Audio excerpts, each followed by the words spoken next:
Very good morning.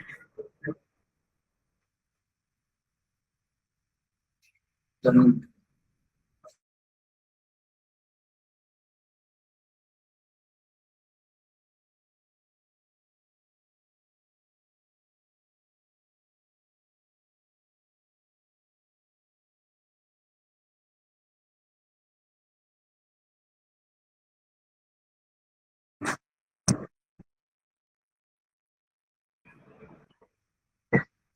Good morning.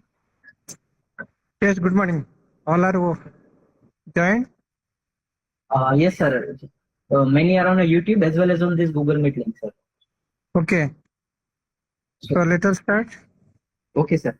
On the behalf of Gujarat Council on Science and Technology, under the Department of Science and Technology, Government of Gujarat, I warmly welcome you all to this special 2 days orientation program on National and International Science Olympiad being held on 29th and 30th of August through a virtual platform. Science Olympiads are recognized globally as the highest benchmark of academic excellence for school students in physics, chemistry, biology, mathematics, astronomy, and junior science. These Olympiads not only test knowledge but also celebrate curiosity, critical thinking, and innovation. Through this program, our aim is to ignite young minds, nurture their scientific spirit, and provide expert guidance to help them excel on national and international platforms. This year, students from standard 9 to 12 across Gujarat are participating in this orientation. Over the next 2 days, you will have the rare opportunity to interact with the eminent scientists, academicians, and past Olympiad winners, and to gain insight into the preparations for strategies, subject-specific guidance, and inspirational journey. Doctor, now I would like to invite Dr. Sahu sir to provide his valuable insight for this event. Good morning, everybody. I hope I am audible. Yes, sir. Yes. Okay, good morning. So today is a very auspicious day. Today our entire country is celebrating National Sports Day. It's a sporting spirit, and that sports teaches us a lot of things. And from sports we are participating in these Olympiads. Olympiad Games is a age-old program. India is participating with lots of hopes and lots of preparations and lots of success spirit also. But this spirit, Olympic spirit, that comes through Olympic Games, so that is now converted to this sporting spirit. So today, on that, when the entire country is celebrating to celebrate or to feel the sporting spirits of Olympiads, now today in Gujarat, we at Gujarat Council on Science and Technology, under the guidance of the Department of Science and Technology, Government of Gujarat. So we are having this orientation program, 2 day orientation program of Science Olympiads for our bright students. So Science Olympiad or the Sports Olympiads, the objective is the same. It is feeling that spirit and bringing the best along with our team. So we are happy that India is participating, or India is creating that type of ecosystem where our students are participating in different Olympiads in physics, chemistry, mathematics, biology, astronomy, junior science, art science, lot of things is there. And since the last 25 years, this program is growing, and it has grown as a very big banyan tree type of things, and it has brought lots of offshoot also, how to prepare the Olympiads and how to change the curriculum. Lot of things has been there. So this program is being coordinated centrally by Homi Bhabha Center for Science Education of Tata Institute of Fundamental Research, along with the BNHS Board of Board of Mathematics, that is under DAE, Department of Atomic Energy, and large number of students, almost 30 students, they participated in the Olympic Science Olympiads in different subjects. And finally, as per the guidelines, so 4 or 5 students in physics, chemistry, mathematics, biology, junior science, astronomy, or these participated.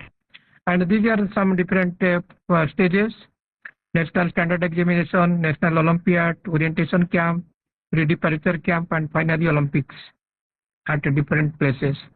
So the entire system is a very unique, and it gives lots of satisfaction, lots of new experiences, new journey, and new experience sharing also.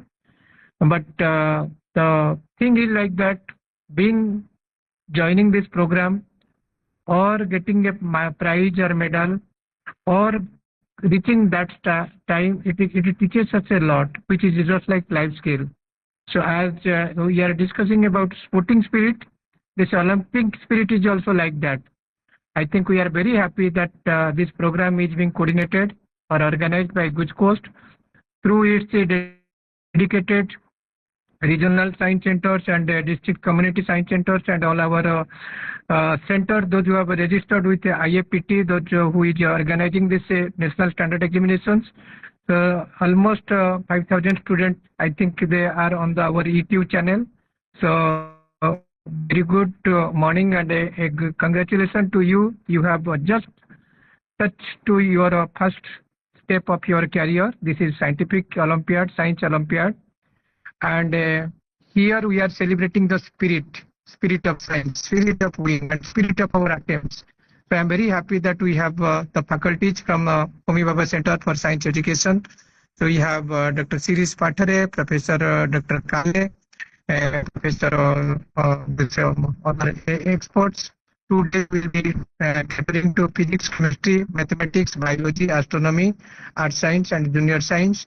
So I think a lot of things will be there. Our orientation programs, they will be in the experts will be talking about the story. It's not like a classroom. It's not like taking your session. In addition to also, we would like to congratulate our stars of Gujarat, Rudra and Agam, who have brought laureates also for this program. We are very happy. Both of they are the shining stars of Gujarat and India. Rudra, where he has brought the 3 gold medals in 3 Olympiads in 3 consecutive years, which is the record for the country. None of our past Olympiad achievers that they didn't achieve that one.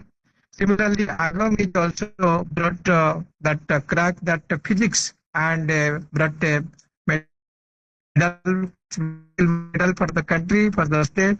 Both are here with our request. I think with the new our shining stars to our the real mentors who have taken the team to delegation to the International Olympiad to different parts of the globe. So they are here to tell you the story. And it is the story of winning, and it is the story of preparing, and it is the story of celebrating the spirit. I think recently there was a movie you might have seen that is Sitare's Jamin Par. Okay, after that Tare Jamin Par celebration, so we got to privilege to see that movie Sitare Jamin Par, which is a movie which has been prepared with their group of students, just like Olympiad team. And the team is not for winning, and the happy ending is not with the team has win the match or with the medal or the game. It is the team has defeated, and the spirit of that defeat, which is much more than that of the winning team. So that was the spirit of Olympic and Olympic Games, as well as the spirit of our Science Olympiad. It is the preparation that says how you are. Okay, and how you have to lead your career on this thing. And that is the way our 2 stars of Gujarat, Agam as well as the Rudra, so they are here to tell the story. So congratulations to both of you. And I would like to congratulate all our students, teachers, parents, schools, those who are attending this program also. I would like to express my sincere thanks and gratitude to all our mentors, those who are giving and those who are very short notice, they have accept our invitations and providing their valuable time to mentoring these teams. So I wish this 2-day program would be an eye-opener for all of us. And for the first meeting, we'll be getting a good number of participation, good number of schools, good support of parents, good support of our mentors, so that our Gujarat student will shine at the global stage. So with this, I would to thank to my colleagues and Dr. Yogen, the project director of Regional Science Center Bhuj, Regional Science Center Jamnagar, along with the principal scientific officers and our team Gujarat. So we hope that whatever the last date has been scheduled, so this would be the will be getting Gujarat would be have a good number of students to participate in the first level of this thing, and further and gradually they have to be groomed for the other stages of this thing. So thank you everybody, and I'm looking forward to 2 days very meaningful session and very fruitful deliberations and a great enthusiastic participation for all our bright students. Thank you. All the best. Thank you very much, sir, for your inspiring words. It's a really very appreciating, and it will be really helpful to the students. So thank you very much, sir, again.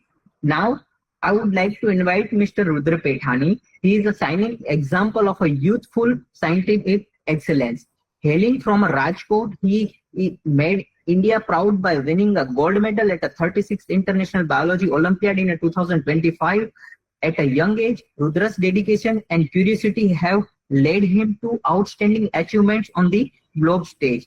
His journey, marked by hard work, perseverance, and passion for science, inspire all of us to dream big. We are delighted to welcome this young achiever to share his experience and ignite our enthusiasm for learning. Thank you. So, Rudra, over to you.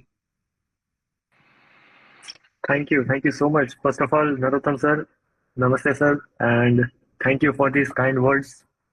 I really appreciate it. And thanks to GUJCOST as well for recognizing my hard work and my achievement. It's a big deal for me that so many people are supporting me and are standing behind me, and will always be happy for any and all of my achievements. So, I would like to talk about my Olympiad journey. I've been participating in these international Olympiads since the 9th standard, and currently I'm in 12th. So first of all, I went to the International Junior Science Olympiad in 9th grade, which was held in Thailand. Then the next year, I went for the Astronomy Astronomy Olympiad camp, national camp, and then I went to the Earth Science Olympiad at the international level, which was held in China. And this year, I'm grateful to be a part of the Indian team for the Biology Olympiad. And I would just like to share with everyone that this year in the International Biology Olympiad, I not only got the gold medal, but I secured a top 10 rank in the entire world. And I don't think anyone has achieved this in the Biology Olympiad before. So I'm really proud of my achievement, and I know that Narottam sir especially will be very happy to hear this. So I would like to talk about these Olympiads for all the students and the prospective aspirants. These Olympiads are something that is completely different from what school students are normally accustomed to or what they normally face in their school life. There's exams and boards and whatnot. These Olympiads encourage a completely different kind of thinking.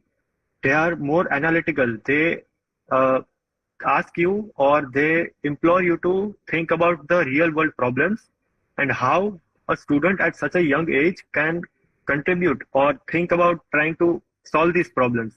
They encourage you to become a scientist, become a researcher at such a young age. And that I think is very important in today's world because we have so much talent in our country, but to for that talent and that gift to flourish, we need a medium. We need tools which students can use to achieve their full potential. And these international Olympiads are probably the best way for a student to get ahead in life academically.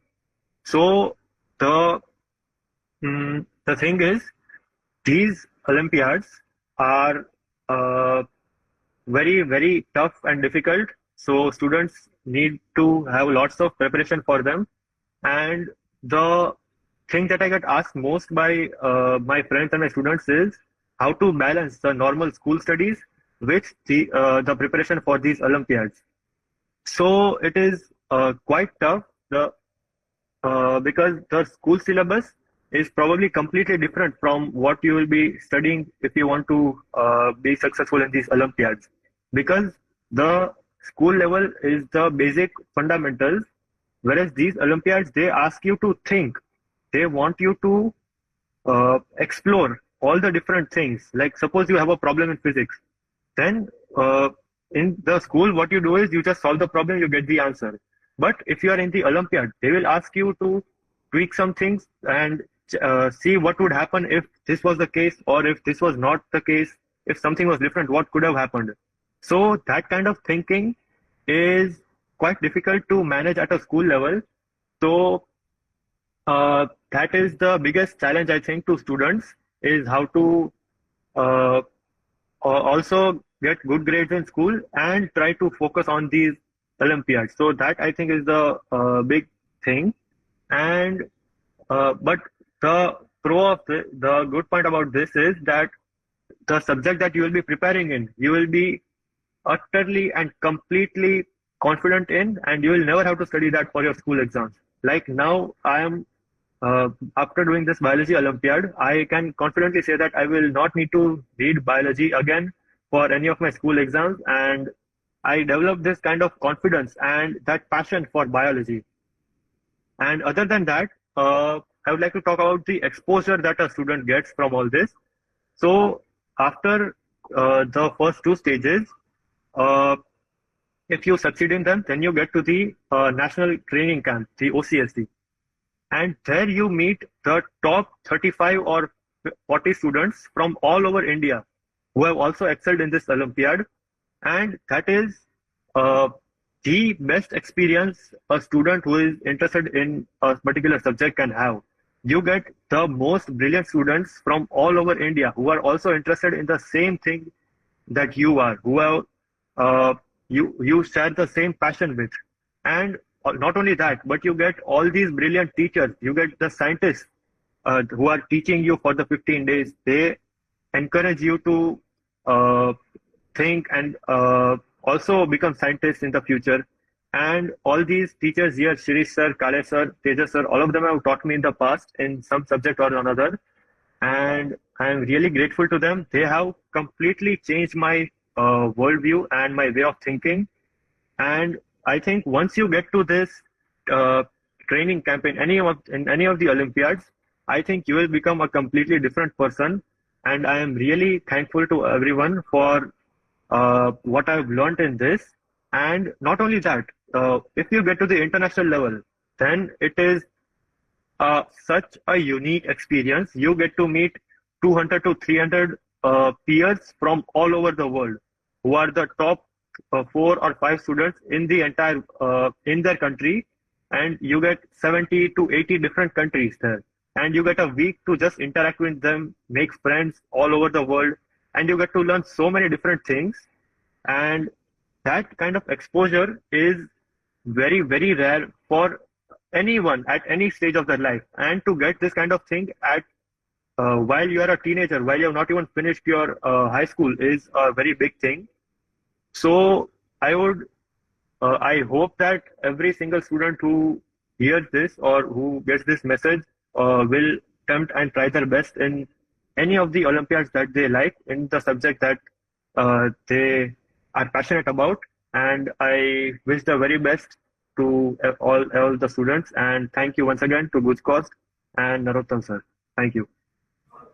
So thank you very much, Rudra, for your inspiring word. You really did a very well, and we pray to God to do more better in the future. So thank you very much, Rudra. So now I would like to invite Dr. Sirish Pathare sir. So Dr. Sirish Pathare sir is a very renowned personality, and I want to just give the brief introduction about him. Dr. Sirish Pathare has dedicated over 2 decades to nurturing young physics talent in India. As a senior scientific officer at Homi Baba Center for Science and Education, he has been a pillar of the physics Olympiad program since 1999, developing innovative experiments, training students and teachers, and mentoring generations of Olympiad champions. Countless students have excelled internationally under Dr. Pethare's guidance, and a testament to his commitment to scientific excellence and education. He is an inspiration to educators and students alike, and extend a warm welcome to Dr. Pathare sir today. So, good morning, Pathare sir. Hi, good morning. Hi, Rudra. How are you? Good. Yeah. So, good morning, Sahuji. Good morning to all. So, am I audible clearly? Yes, sir. Yeah, good. I'm just sharing my screen and then we will start from there.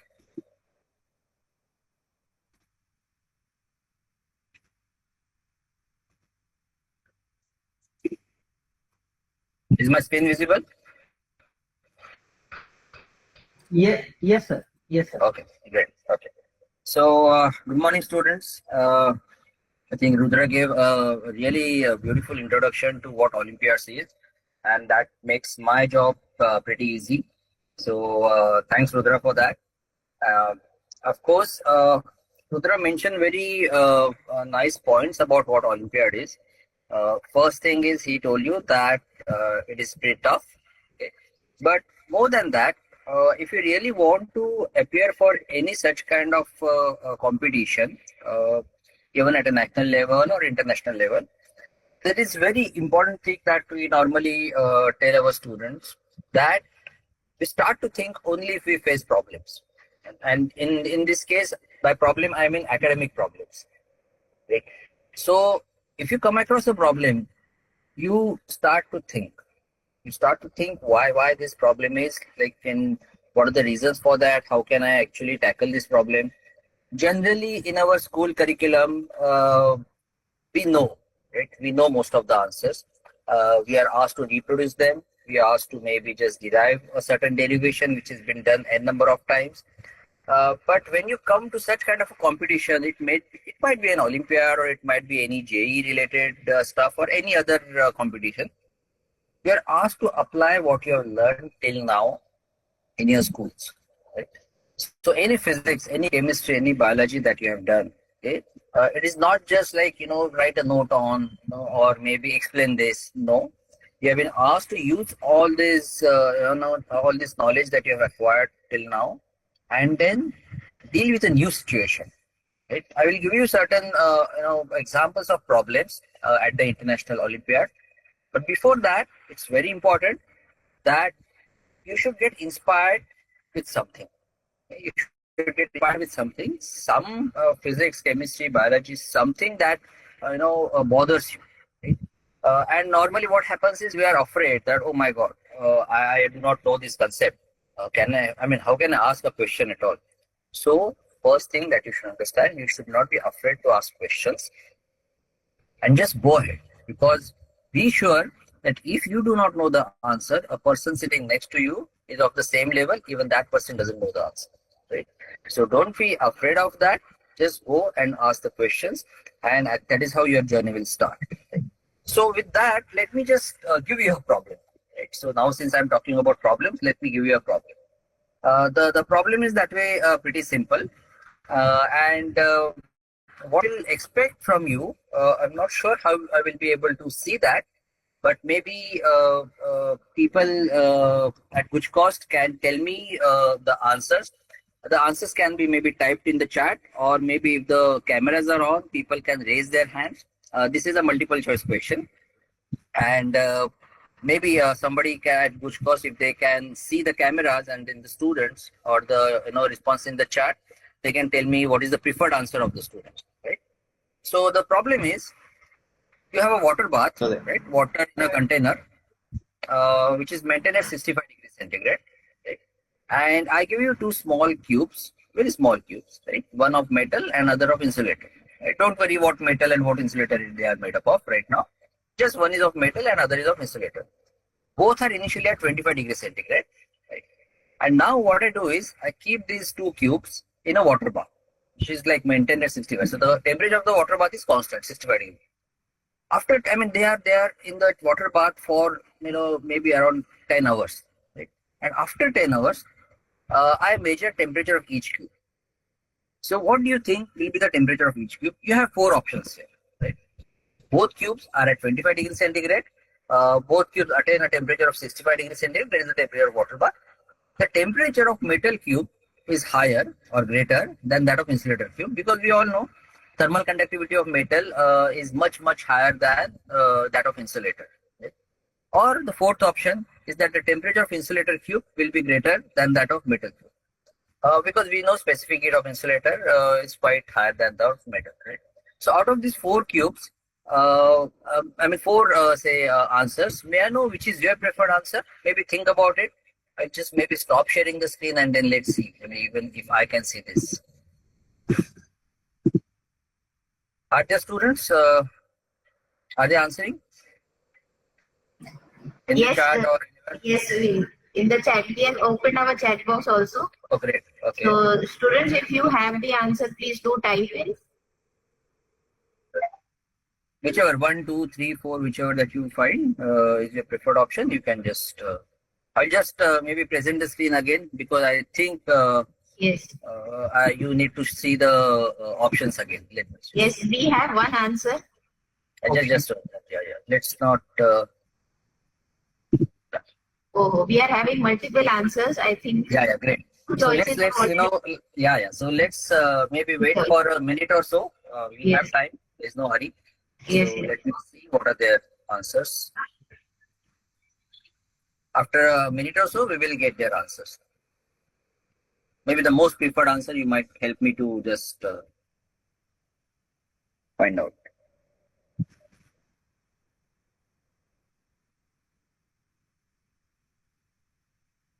And the request is it has to be your answer, right? Don't have to discuss with people and do the answer. It has to be your answer.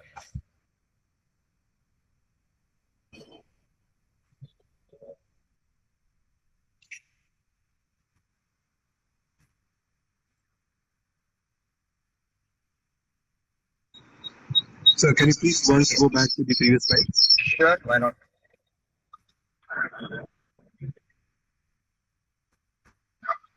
This is the problem. The water bath is at 65 degrees centigrade, and the cubes, metal and insulator, which are initially at room temperature of 25 degrees centigrade, they are placed in the water bath. And maybe after 10 hours, I'm going to measure their temperature. So what is going to be their temperature? So I'm trying to compare their temperature now. Is that clear? Can I show the options now? Yes, sir, sure. Thank you.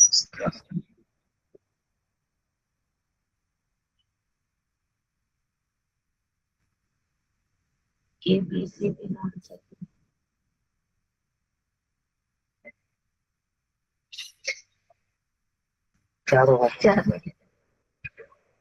Yeah, you can mute your mic because others will understand what, they will listen to your options.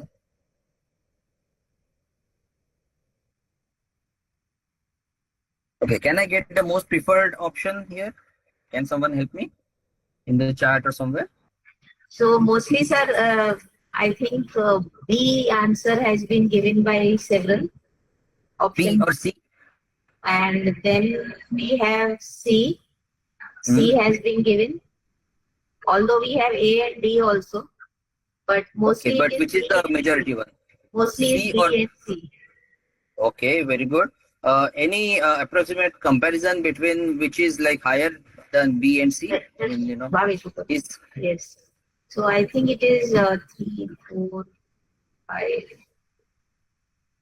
5B 5 are B and 3C. 3C. And are there in B? B for Bombay? Yes, 5B. 5 are B. B for Bombay. Oh, okay. So I think good. Those who have given this answer, B, that is the correct answer, which is like they are going to attain the same temperature of that of water bath. But I guess there are people who have also given the answer C as well as D, I guess, right? And this is a kind of a common misconception that is found among not just students but even teachers, because this actually is based on our daily life experience. So this is the principle of thermal equilibrium, which we fail to understand in a particular situation. And this is something that I really want to point out, the conceptual difficulties, right? So when we apply, when we appear for such kind of a competition, we should be very clear about, the concepts involved in that particular subject. There should not be any ambiguity behind, whatever that you are learning. And this is an example of that. Like the principle of thermal equilibrium, is taught the moment you start understanding thermal physics. And this is a trap. This is a trap because generally when you try to, even where the place we are sitting, if you touch the wooden part of the table and then if you touch the metal part of the table, you will find that the metal part is, felt cooler than the wooden part. You can just do that when you are sitting there. Right? But if you really take a thermometer and try to measure their temperature, the temperature of both wooden part as well as the metal part will be same. You'll be surprised to know that, but this is the principle of thermal equilibrium. And as we know, physics never cheats. Okay, our perception might cheat us. Okay, so and there is a reason for that. I mean, I will not get into the reason, but so this is something, a small video that I would like to show you. So you have the metal as brass and insulator as some material called delrin, which is quite a kind of a very good material for the insulating thing. Let me just play this. I will look at this. So you have a brass cylinder here, and this is a delrin cylinder here. And I'm going to dip these cylinders in the water bath. Right. So you can see, look at the top window over here, wherein you will see the temperature changes in a short while. Yeah. So I'm now just immersing them in the water bath. Now what you see is this yellow one is the brass temperature, and then this pink one is the delrin temperature. So those who answered that brass will be higher than delrin, yes, you are correct in the initial part of that increase, but the thermal equilibrium principle is going to tell you that fine, that's okay because their thermal conductivity is different, but at the end they have to meet, to a same point, which is the temperature of the water bath, right? So now this kind of conceptual difficulties are what we call as misconception. Most of the time these are the hurdles in such competitive exams, because people who set the questions, they very well know that you will fall for this kind of wrong distractor, and that's why it is called as distractor, and you will lose marks there. So most of the time these misconceptions are the hurdles for cracking these examinations. So what should we do for that? We have to read from different. For example, in 2006, there was a student in the Indian team. So while talking to him, he said that any single concept, he never sticks to just one book, but he actually goes to something like 2 to 3 reference books. And by reference books means a proper reference book. Like for if you are interested in physics, you start with Helen Resnick or maybe H.C. Verma, or for problem solving, there are so many books for kind of a difficulty level. If you really want to enjoy a good difficulty level, Irodo is kind of a good example for that. So any concept, if you really want to be thorough with that, you have to go through 2 to 3 reference books and clarify your concepts quite well, and then be prepared for this. Now this is something related to your conceptual preparation, but the most basic thing is enjoying physics. Okay, right now I'm talking about physics. Of course, people who will be talking about chemistry, biology, or astronomy, they will also tell you the same thing. First thing that should happen is you should enjoy that subject. Right? Only if enjoy, appear for this exam. Don't appear for this exam just because somebody just told you, Nini, there is some exam of Olympiad, just go and sit. No. You should enjoy this subject. Yes. One request is there. Some of the students are not able to understand English properly. So can you please Hindi and English mix language? No problem. Chale. Right? So I mean, the only thing that I can do is Hindi and English.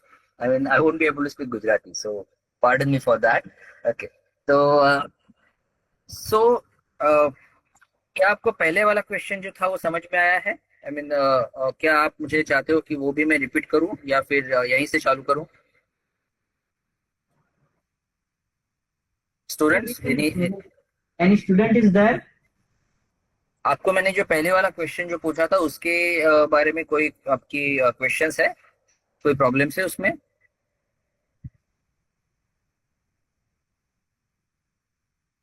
Okay, of course अगर होंगे भी तो आप इन you can write to me or you can ask me any time, you can stop me any time, no issues about that. तो चलो मैं यहीं से चालू करता हूँ। सो किसी भी कंपटीशन को अगर आपको अपियर करना है तो पहले तो उसमें आपकी रुचि होनी चाहिए और अच्छा लगना चाहिए, ठीक। मुझे फिजिक्स अच्छा लगता है या फिर केमिस्ट्री अच्छा लगता है, बायोलॉजी अच्छा लगता है, इसलिए मैं उसके लिए अपियर कर रहा हूँ। जब भी आप ऐसा सोचते हो कि हाँ दिस इज क्वाइट इंटरेस्टिंग, मुझे कुछ तो मजा आ रहा है उसमें, राइट। सो फिजिक्स के लिए तो मैं आपको एक बता सकता हूँ, these are 3 beautiful websites, Veritasium, MIT lectures, the physics girl. ये ऐसी वेबसाइट्स है जो कि आपको बिल्कुल देखनी चाहिए, बिल्कुल विजिट करनी चाहिए। May be I will just show you certain this websites. So this is Veritasium. इसमें बहुत सारे वीडियोस है और ये सब वीडियो जो है अगर आप देखना चाहो तो अगर बिल्कुल के बेसिक्स से लेकर कुछ एकदम जो अभी का जो रिसर्च चालू है उसके ऊपर भी कुछ उनकी वीडियोस है। एक जो वीडियो है रेनबो का, राइट, वो तो आपने सभी ने देखना चाहिए। रेनबो तो इंद्रधनुष तो आप सब देखते हो आकाश में। इन्होंने उस इंद्रधनुष को ही बहुत सुंदर तरीके से इसमें उसके पीछे का फिजिक्स, उसका उसके बारे में जो अपनी मिसकंसेप्शंस है वो उसके बारे में बहुत अच्छे से उन्होंने एक्सप्लेनेशन दिया हुआ है। So I would really recommend you to see this video and of course the whole channel is beautiful. Feel free to just browse through this video. एक बार आपने देखना चालू किया आप तो छोड़ोगे नहीं, इतना सुंदर ये चैनल है। दूसरा मैंने जो आपको बताया था कि MIT लेक्चर्स, सो वॉल्टर लेविन्स करके जो वहाँ के टीचर है उनके बहुत सारे सुंदर लेक्चर्स है फिजिक्स समझने के लिए आपको। तो वो तो आपने सुनने ही चाहिए अगर आपको सच में फिजिक्स में रुचि है। और एक है, जैसे मैंने वेरिटासियम दिखाया वैसे फिजिक्स गर्ल करके एक है। तो वैसे बहुत सारे चैनल्स है जो आप देख सकते हो, आपकी रुचि को आपको बढ़ाना है उस सब्जेक्ट की। तो please have a look at this channels and you will really love the subject. तो आई मीन कभी कभी हम यही सोचते हैं कि क्या मैं क्या पढ़ूं, मैं क्या देखूं तो मुझे अच्छा लगने वाला है। So these are some few things that you should really visit and try to really develop your interest in that. So maybe I will just you know go to the slideshow again. Yeah. Okay. So Olympiads. Okay, let's come down to the Olympiads now. So these are nothing but competitions, obviously, right? Rudra ने तो आपको बताया है कि बहुत सारे लोग मिलते हैं आपको वहां पे जिनकी सेम इंटरेस्ट होता है, कैंप से लेके आप जब इंटरनेशनल तो जाते हो, और बहुत मजा आता है उसमें। अगर आपको सब्जेक्ट में रुचि है, अगर आपको सब्जेक्ट अच्छा लगता है, तो अगर कुछ भी चीजें अच्छी लगती है तो हम ऐसे ही क्यों रहे। Let's try to compete with the best and that is what olympiads give an opportunity with. तो ये इंटरनेशनल फिजिक्स ओलंपियाड जो है ऑफ कोर्स हर साल होता है और आपके जैसे बच्चों के लिए है। तो सिर्फ एक ही उसमें कंडीशन है कि इसमें किसी भी स्टूडेंट 12वीं या उसके नीचे होना चाहिए, किसी भी यूनिवर्सिटी कोर्सेज में उसने एनरोल नहीं होना चाहिए, इतना ही कंडीशन है, बाकी कुछ नहीं। इंडिविजुअल कंपटीशन है, right, it's not kind of a team task except JSU junior science olympiad, जिसके बारे में आपको कल doctor Achyuta will be talking to you. Physics में हम 5 बच्चों की टीम भेजते हैं with some leaders and observers और syllabus is govern by equal to CBSE standard 11th and 12th। But of course आपको रुद्र ने ये भी बताया था कि सिर्फ टेक्स्ट बुक्स नहीं, टेक्स्ट बुक्स के आगे भी बहुत कुछ चीजें हैं जो ओलंपियाड टेस्ट करना चाहता है। टेक्स्ट बुक में तो आपको टॉपिक्स दिए रहेंगे, बट उस टॉपिक्स को यूज करके, उसके बेसिक कंसेप्ट को यूज करके टेक्स्ट बुक के पीछे जो प्रॉब्लम्स है उसको आप देखना है, उसको सॉल्व करना है। वो प्रॉब्लम्स एक बार होने के बाद कोई अच्छे से रेफरेंस बुक्स लेने हैं, उनके प्रॉब्लम सॉल्व करने हैं और इससे आगे बढ़ना है। सबसे बड़ी बात यह है कि आपको सिर्फ पहले स्टेज के लिए पैसे भरने हैं। Cost of event is borne by the host completely. तो गवर्नमेंट ऑफ इंडिया आप सिर्फ पहले एग्जाम के लिए जो है उतने पैसे भरिए, उसके बाद का आपका ट्रैवल, रहना, आना जाना, इनफैक्ट इंटरनेशनल ट्रैवल भी पूरा गवर्नमेंट ऑफ इंडिया करते हैं। तो आपसे क्या एक्सपेक्टेड है? सिर्फ talent, right? So you just your interest and talent, if that is perfect, okay, you can just go ahead like Rudra. Absolutely nobody will stop you for that. Okay. So हमने physics में तो हमने 1998 से participate करना चालू किया। सो होमी बाबा centre for science education, मैं जिससे बिलोंग करता हूँ, और Indian association of physics teachers, ये दो इंस्टीट्यूट इकट्ठा आए और उन्होंने ये चालू किया कि अगर ऐसी कुछ कंपटीशन है एनुअली तो हम इंडिया पीछे क्यों रहे। तो 1998 को हमने पहली टीम भेजी थी तभी, और फिर तब से हर साल हम भेज रहे हैं। सिर्फ ऑफकोर्स 2020 और 21 जो कोविड के साल थे उसमें ओलंपियाड ही हुआ नहीं था, इसलिए हमने टीम नहीं भेजी थी, बट अदरवाइज हर साल इंडिया पार्टिसिपेट कर रहा है। तो पहला स्टेज जो है वो IAPT, that is Indian association of physics teachers, ये कंडक्ट करते हैं, और फिर उससे वो बच्चे सिलेक्ट करके होम बाबा सेंटर के पास फिर हम चालू करते हैं कि उनका एग्जाम्स वगैरह देना। मैं आपको बताता हूँ क्या बात है। अगर मैं मेडल्स की बात करूँ तो 1998 से 2025 मैं ये फिजिक्स की बात कर रहा हूँ, but of course the things are same in all the subjects. So अगर आप देखिए तो 25 साल हो गए हैं, तो ऑलमोस्ट 25 साल। मैंने बोला आपको 2 साल हमने टीम नहीं भेजी थी क्योंकि कोविड के साल थे। तो अगर आप देखोगे तो तकरीबन 125 स्टूडेंट्स, कोई भी बच्चा कोई भी स्टूडेंट अपना एम्प्टी हैंडेड नहीं आया है। And if you really look at the medals tally, we still till now we have acquired 51 golds, 53 silvers और 14 ब्रॉन्ज और 7 ऑनरेबल मेंशन। सो क्रिकेट की लैंग्वेज में अगर हम उसको कहना चाहे तो 100% स्ट्राइक रेट है अपना, राइट?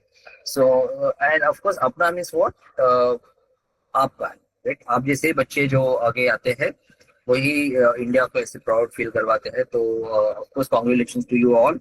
आप तो अटेंड कर रहे हो, but I am very sure there will be some people from you who will come to Homi Bhabha centre and meet us and make India proud, right? So hope to meeting you in India, I mean in HBCSC। There are different stages of Indian Olympiad program. Of course, ये जो मैं अभी बता रहा हूँ कुछ 2-3 slide जो है वो आपको वेबसाइट्स पे भी इंफॉर्मेशन मिलेगी। मैं जस्ट आपको रन थ्रू कर रहा हूँ, आपको जस्ट बता रहा हूँ कि क्या क्या स्टेजेस होते हैं। तो नवंबर के आखिरी वाले संडे को ये एग्जाम होती है, उसको बोला जाता है NSE, नेशनल स्टैंडर्ड एग्जामिनेशन। लगभग 60,000 से ऊपर, सिर्फ फिजिक्स के लिए मैं बात करूँ, 60,000 से ऊपर बच्चे उसके लिए अपेयर होते हैं। और ये पूरा जो इतना मैसिव एग्जामिनेशन का जो कंडक्ट किया जाता है, आपको JEE भी ऑलमोस्ट उससे भी ज्यादा होता है, बट इतना जो मैसिव है वो Indian association of physics teachers करती है। और उनके बहुत सारे सेंटर्स है all over the country and even outside the country. So उसमें से अराउंड 300 स्टूडेंट्स को सिलेक्ट करते हैं, 300 to 350, और वो लिस्ट हमें भेजते हैं होमी बाबा सेंटर में, और उनके लिए हम सेकेंड लेवल स्टेज कंडक्ट करते हैं, called as INO, Indian national olympiad. अभी NSC और INO में ये मेन डिफरेंस ऐसे है कि NSC में आपको मोस्टली मल्टीपल चॉइस क्वेश्चंस रहते हैं, और जब भी आप INO में आते हो, सेकेंड स्टेज में आते हो, तो आपको डिस्क्रिप्टिव क्वेश्चन रहते हैं। तो उसमें आपको ऑप्शंस वगैरह का नहीं है, आपको एक्चुअली वो प्रॉब्लम सॉल्व करने हैं, राइट? और ये जो एग्जाम है सेकेंड लेवल की INO, वो 16 सेंटर्स में कंडक्ट की जाती है। और अगर आप उसके लिए क्वालिफाई होते हो तो आपको घर से लेके वहां तक जाने आने का प्रबंध, पूरा फंडिंग जो है वो home Bhabha centre government of India के थ्रू आपको किया जाता है। उन 300 या 350 बच्चों में से हम इनवाइट करते हैं around 35 to 40 students to Homi Bhabha centre, and that happens typically in the month of April और मई, राइट? ऑफ कोर्स आजकल IIT की एग्जाम्स का शेड्यूल की वजह हमें अप्रैल में ये कैंप कंडक्ट करना पड़ता है जनरली फिजिक्स का। So second half of the April. तो उसमें अराउंड 40 स्टूडेंट्स आते हैं। ये कैंप में हम हमारा मेन फोकस यही है कि एक्सपेरिमेंट में आपको ज्यादा से ज्यादा ट्रेनिंग दी जाए। The reason is when you come for this camp, you have already proved your understanding of theory quite well through these two exams, right? So something that we really want to test how good you are in the experimental program, because Olympiad is the only examination which actually tests your experimental skills, knowledge, the way in which you tackle an experimental problem, right? And that is the uniqueness of this examination. तो आपको इस camp में आने के बाद आपको experiment के बारे में आपको ट्रेनिंग दी जाती है, बहुत सारे एक्सपेरिमेंट्स आपसे करवा के लिए जाते हैं, और उसके बाद में आपकी एग्जाम्स ली जाती है कि आपने जो सिखाया है वो कितना आपने अच्छे से आप कर पाते हो। तो OCSC जिसको बोलते हैं, जिसको आई मीन साहू जी ने भी बोला या फिर रुद्र ने भी बोला, OCSC। सो उसमें 40 बच्चे पूरे देश भर से आते हैं और एक कंपटीशन का स्पिरिट वहां पे रहता है, but at the same time आप फ्रेंड्स भी बनाते हो, आप बहुत सारे लोगों से मिलते हो, बहुत सारे टीचर्स आते हैं, उनसे आप बहुत अच्छे से सीखते हो। There are certain topics like modern physics, relativity, जो आपको इस कैंप में सिखाया जाता है, क्योंकि ये आपको कहीं पे कवर नहीं होता है ये टॉपिक्स।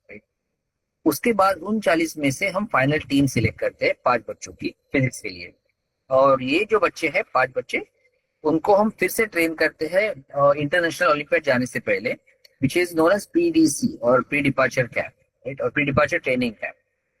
तो और उसमें लगभग उनको 10 से 15 दिन यहाँ पे हमारे यहाँ पे रहते हैं, उनको ट्रेनिंग दिया जाता है बहुत theory as well as experiment में, and then they go for hello, yes, hello, hello, is there any Yes, question? do you have any question? Maybe by mistake they must have switched on the mic. Yeah, okay, fine. So I'll go ahead. Okay. ये एक सवाल जो है वो हमें बहुत सारे बच्चों से या पेरेंट्स से, मेनली बच्चों से ज्यादा पेरेंट्स से पूछा जाता है कि ठीक है, आई मीन ओलंपियाड्स आप करते हो, उसके बाद में साइंसेस में कितने बच्चे जाते हैं, इंजीनियरिंग में कितने जाते हैं? सो अगर हम एक आपको स्टैटिस्टिक्स देना चाहे तो there are students which is like around 16%, though the percentage is quite small, क्योंकि आप सबको पता है कि सबको ऑफ कोर्स आगे जाके आपको कुछ ना कुछ पढ़ना ही है, तो मोस्टली स्टूडेंट इंजीनियरिंग प्रीफर करते हैं, मे बी IITs प्रीफर करते हैं, जो फिजिक्स करने वाले बच्चे हैं वो। So around 65% are actually getting into the IITs, but then we also have many examples of people that after doing even engineering, there are students who are coming back to sciences, right? And this is some kind of a happy situation for us that yes, ये olympiad जिस देश के लिए हमने चालू किया था कि साइंस में आपकी रुचि पैदा हो, तो कुछ लेवल तक ये सफल हो रहा है, ऐसे हमें दिख रहा है। ऑफ कोर्स उस लेवल तक नहीं हो रहा है जिस लेवल तक हम उसको करना चाहते हैं, but fine, nevertheless we are getting people back to sciences, and these students are basically acquiring good positions in our premier research institutes also, like TIFR, ICTS, many other research institutions. Rudra ने आपको ये बोला था कि this is the only official program in the country which is funded by government of India, but बहुत सारे, हम जब ये फर्स्ट स्टैंडर्ड में है तो फर्स्ट स्टैंडर्ड से लेके बहुत सारे ओलंपियाड के नाम से एग्जाम्स आपको दिए जाते हैं, बट अभी इस एग्जाम के जब भी आप पेपर्स देखोगे, जब भी आप उसके प्रॉब्लम सॉल्व करना चालू करोगे, तभी आपको पता चलेगा कि ये कुछ अलग है। I may not call it tough, but ये कुछ तो अलग है। अगर आपको इस सब्जेक्ट में अच्छे से रुचि है तो आपको ये प्रॉब्लम बहुत सुंदर लगेंगे, बहुत अच्छे लगेंगे कि हाँ, मुझे कुछ सोचने पे ये मजबूर कर रहा है। This is something that this olympiads will tell. जो मैंने आपको बताया था कि OCSC में जब भी आप आते हो तो एक्सपेरिमेंटल ट्रेनिंग में आपकी हम ज्यादा स्ट्रेस करते हैं, जहाँ पे आपको ओरिएंटेशन दिया जाता है बहुत सारे इंस्ट्रूमेंट्स के बारे में, वो हैंडल कैसे करने हैं, क्या उसके लिए आपको प्रिकॉशंस लेनी है, कैसे डेटा लेना है, वो सब हम आपको ओरिएंट करते हैं वहाँ पे। बहुत सारे टीचर्स जो है, जो मैंने आपको बताया कि वो आपको डिफरेंट टॉपिक्स पे लेक्चर देते हैं, एंड ऑफ कोर्स एग्जाम्स रहती है। थियरी एग्जाम्स है, एक्सपेरिमेंटल एग्जाम्स रहते हैं, आपको बहुत सारे अलग अलग तरीके के एक्सपेरिमेंट दिए जाते हैं, बट ऑफ कोर्स थोड़े सिंपल रहते हैं इंटरनेशनल ओलंपियाड के कंपैरिजन में, क्योंकि बहुत सारे बच्चों के लिए, आपको भी ये सुन के थोड़ा अचरज होगा या सरप्राइज होंगे, बहुत सारे बच्चों के लिए लैब होती नहीं। जब भी आप 11वीं में होते हो, 10वीं में होते हो, तो बहुत सारे बच्चों ने अच्छे से लैब कभी की नहीं रहती है, या फिर वो लैब में कभी एंटर नहीं करते हैं। तो हम जब भी उनको यहाँ पे आप उनसे इंटरेक्ट करते हैं, तभी ये हमें सुनना पड़ता है कि वर्नियर कैलिपर हमने सुना तो है, बट कभी अच्छे से हैंडल नहीं किया है, स्मूथेज हमने किया है, बट कैसे निकालते हैं लिस्ट काउंट वो पता नहीं है। तो ऐसे भी हमें बच्चे मिलते हैं, हालांकि वो बहुत थियरी वगैरह में तो बहुत एक्सेप्शनल रहते हैं, बट एक्सपेरिमेंट में थोड़ा सा प्रॉब्लम है अपने यहाँ पे। तो हमें उसके ऊपर काम करना पड़ता है, आपको ट्रेनिंग देके आपको इस लायक बनाया जाए कि yes, you can go ahead and participate in the international. But the best part of it is you people are so good, you know, you just grasp things in a in no time. So it's a pleasure for us training you people. At the same time, even these students will come, they also enjoy this kind of training. IPHO of course theory exam रहती है 5 घंटे की, right, और उसमें I mean you will be surprise, सिर्फ 3 question रहते हैं, right. आप बोलो कि सिर्फ 3 क्वेश्चन, हमारे एग्जाम में तो बहुत सारे 10-12 क्वेश्चन रहते हैं, नहीं, बट ये 3 क्वेश्चन जो रहते हैं यही काफी रहते हैं आपको 5 घंटे के लिए। उस हर एक क्वेश्चन में सब क्वेश्चन रहते हैं, मैं कुछ क्वेश्चन का आपको एग्जाम्पल भी दूंगा। और एक्सपेरिमेंटल एग्जाम रहती है जो जिसमें आइदर 5 घंटे का एक एक्सपेरिमेंट हो सकता है, या फिर 2 एक्सपेरिमेंट रहेंगे 2.5-2.5 घंटे के। सो इट डिपेंड्स, हर एक कंट्री पे डिपेंड है वो कैसे एक्सपेरिमेंट आपको देना चाहिए। ताकि ये जब भी क्वेश्चंस डिजाइन किए जाते हैं, राइट, तो वो कैसे डिजाइन किए जाते हैं। सो पहले तो ये है कि कोई भी लैंग्वेज का, कोई भी भाषा का बैरियर नहीं होना चाहिए, कि उस क्वेश्चन में किसी को भी एक्सप्लेन करो या फिर नोट लिखो, ऐसे कोई क्वेश्चंस नहीं पूछे जाते हैं। So the answers can only be mathematical expressions, numbers or graphs. Numbers, graphs universal रहते हैं, 1 to 10, जो हम लिखते हैं वो तो यूनिवर्सल है, क्योंकि जो एग्जामिनर रहेगा, अगर समझो कल इटली में एग्जाम है, वहां पे अगर ओलंपियाड है, राइट, नंबर्स तो सेम ही रहेंगे, राइट, ग्राफ्स कैसे ड्रॉ करते हो वो सेम रहेंगे, मैथमेटिकल एक्सप्रेशन जो सिंबल्स है वो भी सेम रहेंगे। तो इतना ही रख के बाकी कुछ भी नहीं पूछा जाएगा कि ये आप आंसर एक्सप्लेन करो, right? So that is something that one really needs to be aware of while designing these questions. Difficult to evolve objective criteria for evaluating open-ended questions. Open-ended questions बहुत open-ended नहीं रख सकते, क्योंकि अगर मुझे आपको evaluate करना है, तो इवेल्युएट करने के लिए अगर मैंने ज्यादा ही ओपन एंडेड रखा है तो ग्रेड करने के लिए एग्जामिनर्स को डिफिकल्ट होता है। तो थोड़ा बहुत उसको क्लोजनेस रहता है, but yes, they do encourage different answers from students. Real time evaluation कुछ नहीं रहता है। जब भी अभी अभी आपको एक्सपेरिमेंटल एग्जाम में आपको पता रहेगा कि आपके टीचर्स या आजू बाजू में घूमते रहते कि आप कैसे कर रहे हो, तो आप पहला रीडिंग हमें दिखाओ, सर्किट कैसे कनेक्ट किया है वो दिखाइए, राइट। पर ओलंपियाड में वैसा कुछ नहीं देता है। अगर आपको कुछ सर्किट कनेक्ट करना है, आप वो डायग्राम देखिए, कनेक्ट कीजिए, ये आपका एक्सपेरिमेंट है, आपका एप्रेटिस है, जो करना है कीजिए, कोई आपको आके देखने वाला नहीं है।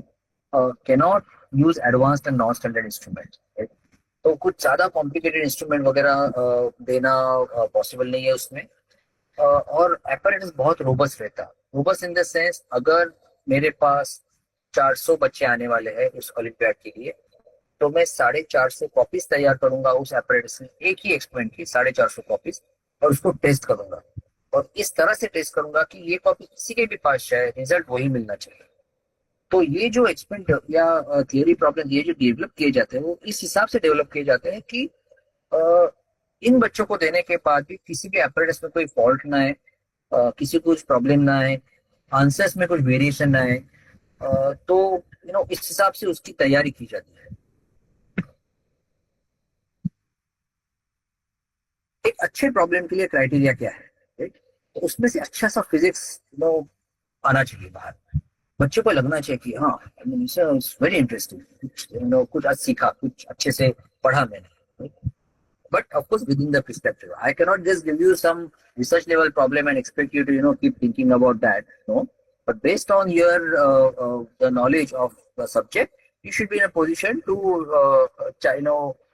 feel that challenging kind of a thing and interesting. Language एकदम clear होनी चाहिए. Difficulty level progressive. अभी इसका मतलब क्या है कि एकदम से मैं आपको एक डिफिकल्ट प्रॉब्लम दे दूं तो ऑब्वियसली आपको लगेगा ये क्या प्रॉब्लम है, कुछ समझ में नहीं आ रहा है, छोड़ दो, अभी क्या करूं. ऐसा नहीं होना चाहिए. जब भी मैं प्रॉब्लम पोज करता हूं तो पहले तो मैं आपका उसका जो पहला जो सब पार्ट है वो ऐसा रखना चाहूंगा कि सबको आ जाए, सबको आ जाए. इतना सिंपल होना चाहिए कि oh I can actually deal with this problem, ऐसा आपको लगना चाहिए. उसके बाद थोड़ी थोड़ी धीरे धीरे मैं डिफिकल्टी लेवल उसको बढ़ाते जाऊं. और लास्ट वाला जो पार्ट होगा उसका वो मैं ऐसे रखूंगा कि yes, I mean this is something only few students can do. The students who are really thinking well in, conceptually, mathematically, only those people can, approach that part of that problem, right? But शुरुआत से नहीं, शुरुआत से मैं easy से चालू करूंगा और धीरे धीरे डिफिकल्टी इसका बढ़ाता जाऊंगा. Of course, experimental problem should test both conceptual as well as procedural understanding. Conceptual understanding तो आपको पता है. What do you mean by procedural understanding? कि आप लैब में जब भी आप जाते हो या कोई भी एक्सपेरिमेंट करते हो तो वो एक्सपेरिमेंट करने के लिए आप पता होना चाहिए मैं क्यों कर रहा हूँ. राइट, आपने I think simple pendulum experiment का नाम तो सुना होगा. राइट, आई गेस सो कि एक बॉब रहता है, एक गोला रहता है, उसको एक धागा लगाया जाता है और उसको आप ऑसिलेट करते हो. अभी ये एक्सपेरिमेंट में वो इतना अच्छा एक्सपेरिमेंट है ये कि वो एक्सपेरिमेंट लेके हम तो बातें कर सकते हैं कि हम हर एक बात जो उसमें करते हैं वो क्यों करते हैं. फॉर एग्जाम्पल, मैं डायमीटर जो उसका मेजर करता हूँ बॉब का या फिर वो गोले का, तो मैं उसके लिए वर्नियर कैलिपर क्यों यूज करता हूँ. मुझे अगर ऑसिलेशन लेने हैं मैं कितने लेता हूँ, 10 लेता हूँ, 20 लेता हूँ, 30 लेता हूँ, 50 लेता हूँ, क्यों, ये नंबर कहाँ से आता है.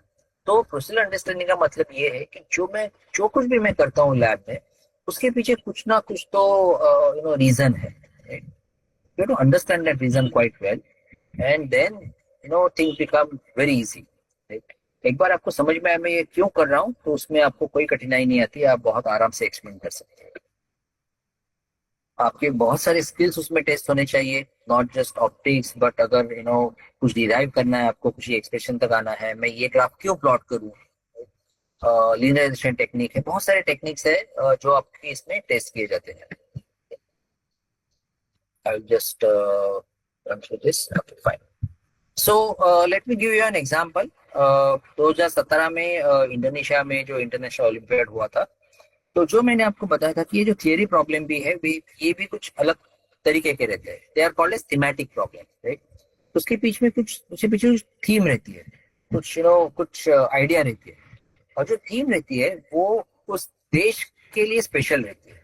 राइट, लाइक आइसलैंड में 1998 में हुआ था, तभी आइस कैप, आइसलैंड में जो एक देश है उसमें आइस कैप रहती है और आइस कैप के नीचे वॉल्केनो रहते हैं. तो उसके ऊपर एक हुआ था प्रॉब्लम. फिर और एक साल में वहीं पे एक ऐसे होता कि आपकी जो पेंसिल रहती है जिससे आप लिखते हो, राइट, नॉर्मल नटराज या पेम्पलिन, कोई भी पेंसिल, राइट, जो हेक्सागोनल क्रॉस सेक्शन की रहती है, अगर वो मैं पेंसिल लेता हूँ और मैं एक इंक्लाइन प्लेन लेता हूँ तो at what angle I will have sliding and then rolling, ऐसी तरह के कुछ इंटरेस्टिंग प्रॉब्लम्स वो डिवाइस करते हैं. तो ये इंडोनेशिया में जो 2017 में हुआ था, it is famous for earthquakes. So Indonesia is actually famous for earthquake, volcanoes and tsunami. Right? So इसी के ऊपर उनका प्रॉब्लम बेस था. So let me just tell you. So volcano, they consider it as a system. This is like Merapi volcano eruption. So Merapi, basically that's the place. This is the volcano which is there in Indonesia. So they framed a problem on that. So they consider this now. अभी obviously अगर आप उसके actual physics में जाओगे तो it's will be very involve and very complicated. But then the skill experiment जो problem set करता है उसका एक स्किल यही है कि उसको आपके लेवल तक, 12वीं के लेवल तक लेके आए. राइट, तो उन्होंने वोल्केनो को एज ए सिस्टम माना, राइट, क्योंकि आपको थर्मोडायनेमिक्स से थर्मल फिजिक्स जब भी आप करते हो तभी सबसे पहले आपको जो इम्पोर्टेंट जो बात है कि आप सिस्टम क्या है और सराउंडिंग क्या है उसको अच्छे से डिफाइन करो। एक बार आपको पता है सिस्टम क्या है तो बस सिस्टम के ऊपर ध्यान रखो और उसका फिजिक्स फिर उससे निचोड़ लो। तो फॉर एग्जांपल यहाँ पे जब भी मैं वोल्केनो एज ए सिस्टम करता हूँ तो मैग्नेटिक पार्टिकल्स और पानी, राइट, इन इन दोनों को मैं मिक्सचर का मैं उसको स्टडी करूंगा, राइट। और ये जो वोल्केनिक इरप्शन रहता है उसको मैं दो स्टेज में कंसिडर करूंगा। एक तो तुरंत होने वाला मैग्मा और पानी का इंटरेक्शन, और दूसरा सिस्टम एक्सपांशन, राइट। एक बार वो इंटरेक्शन होता है तो इट जस्ट एक्सपांड्स, पूरा एक्सपांड हो जाता है। अगर मैं इसको ऐसे देख लूं तो नेक्स्ट लेवल जो है जो उसका प्रॉब्लम का फर्स्ट स्टेज जो था, तो the moment I show you the next equation, those who have done thermal physics at maybe 8th standard or say 9th standard, they should appreciate this equation. So find the equilibrium temperature in terms of heat capacity per unit mass of water and magma, right? CV of water and CV of magma, right? I think ये equation तो सबने देखा होगा, MCDT, right? तो आपने सिर्फ ये एक equation सेट कर दिया कि पानी के लिए और मैग्मा के लिए, so it should be equal, right? The heat given by magma to water and absorbed by water from magma, they should be equated. And then you can calculate the equilibrium temperature from that. This is just a simple math that you can just sit and work it out, and you should be able to get that value. Then you have to determine the equilibrium pressure, assuming that the mixture can be modeled as an ideal gas. तो अभी ये देखिए आप कि आपका life को simple कर रहे हैं, राइट। आपको ये नहीं बता रहे कि वो you think of it as a real gas and try to model it, नहीं. They are telling you that you just assume it to be a model, ideal gas, and then try to find the equilibrium pressure. So again you are aware of this ideal gas equation, and just put the equilibrium temperature का quantity that you have come up with here in this expression, and you should get this value of equilibrium pressure. Of course कुछ values वगैरह दिए हैं उन्होंने, तो वो उसमें plug in करके आप उसकी values वगैरह निकालते हैं, तो वो मैं पूरा यहाँ पे नहीं डिस्क्राइब करूंगा. You are free to actually have a look at this 30 years problem website. And in the second stage is the system expansion. So the system expansion can occur through thermal detonation, right? And then आप empirically आप relative velocity निकाल सकते हो उसका, and then फिर the velocity of the gas during eruption basically depends on your pressure, the total mass and volume, right? So उससे आपको find out कर सकते हो. A third part जो है वो velocity of gas during eruption in terms of PMV. Now इसके लिए आपको dimension analysis use करना है, right? So you can actually just जो आपको 11वीं में आपको सिखाया जाता है dimension analysis करके आप कैसे कुछ problem solve कर सकते हो, तो ये स्किल आपको वहाँ पे टेस्ट किया जाता है. सो इसमें आपके थर्मल फिजिक्स और डायमेंशन एनालिसिस के दोनों एस्पेक्ट्स उसमें से टेस्ट किए जाते हैं. अभी आप ये देखो कि ये जो हमने प्रॉब्लम डिस्कस किया, तो हमने चालू किया था एक सिंपल इक्वेशन से जो हमने 8वीं या 9वीं कक्षा में पढ़ा हुआ है कि हीट कैपेसिटी अगर आपको की गई है तो heat absorb by a certain body and heat given by the another body, and then you equate this two things and then you proceed, right. It started with simple part, so it not demand you to actually try with a very complicated one, and then it ends with that dimension analysis. So this is the kind of a journey of every Olympiad problem that we find out. So particular to that country, they will really like to showcase the expertise of that country to this theory problems. Coming down to the experimental problems. So before you go to the experimental problems, I mentioned something about the procedural understanding, right? So let me just show you something on an online lab, right? So you can visit this online laboratory sometime and then try to go through some of the experiments, right? So for example, उसमें एक experiment जो ऐसे है कि determine the angular speed of a ceiling fan. You can just click on that. उसमें ये क्या है कि सीलिंग फैन तो सबको पता है, राइट. हम सब ने देखा है, राइट. ऐसा कोई बंदा है नहीं जिसने सीलिंग फैन नहीं देखा है, राइट. सो ये जो प्रॉब्लम हमने डेवलप किया था वो कोविड के दरमियान जब भी बच्चों की ऑनलाइन क्लासेस लेने थे तभी किया था. तो तभी हमारे दिमाग में यही आया कि फाइन, उसका स्पीड तो चेंज होते रहता है. चेंज कैसे करते हो आप? आपके पास वो रेगुलेटर रहता है 1 2 3 4 5 5 उसमें रहते हैं। तो हमने सिर्फ यही सोचने की कोशिश की कि अगर मैं उसका एंगुलर स्पीड अगर मैं मेजर कर सकता हूँ तो फिर 1 पे एंगुलर स्पीड कितना है, 2 पे कितना है, 3 पे कितना है, 4 पे कितना है, 5 पे कितना है, वो अगर मैं अच्छे से डॉक्यूमेंट कर सकता हूँ या मेजर कर सकता हूँ तो मैं एक ग्राफ प्लॉट कर सकता हूँ। तो क्यों ना मैं बच्चों को ये एक एक्टिविटी दे दूँ। तो हमने फिर ऐसे वीडियो बनाए। इस वीडियो में हमने क्या किया कि अगर आप देखोगे उसमें तो ये फैन रोटेट हो रहा है, ठीक है, और ये हमने फोन का स्लोमो जो मोड रहता है वो लिया, स्लो मोशन मोड, और वीडियो रिकॉर्ड करते हुए एक दूसरा फोन बीच में रख दिया। तो मेरे पास टॉप वॉच भी है और मेरे पास वो जो ब्लेड्स है फैन के वो भी रोटेट हो रहे हैं। सो आई कैन एक्चुअली काउंट कि वो ब्लेड रोटेट होता है जब एक पूरा रोटेशन कितने समय में हो रहा है। बस इतना ही एक्टिविटी है। अभी बच्चों को ये बताया गया था कि आपको मैंने हर एक इसका दिया हुआ है, लाइक रेगुलेटर नॉब जो भी 1 पे है उसका वीडियो है, रेगुलेटर नॉब जो भी 2 पे है उसका ये वीडियो है, 3 पे है, 4 पे है और 5 पे है, राइट। और ये सब वीडियो आप डाउनलोड भी कर सकते हो, आपके पास VLC प्लेयर या कुछ प्लेयर रहेगा उससे आप ये भी कर सकते हो। अभी बच्चों ने क्या किया कि बच्चों ने वीडियो जब भी चालू था तभी वो मेजर करना चालू किया, राइट। अभी वो फिर 1 2 3 4 ऐसे 10 रोटेशन के लिए उन्होंने कितना टाइम है वो देखना चालू किया। प्रॉब्लम इसमें ये है कि उसमें सच में इतने 10 रोटेशन मेजर करने की जरूरत है क्या, क्योंकि ये वीडियो तो मेरे पास है, राइट। तो अगर मेरे पास वीडियो है तो मैं स्लाइडर यहाँ से यहाँ घुमा के एक रोटेशन के लिए कितना है वो मैं मेजर कर सकता हूँ।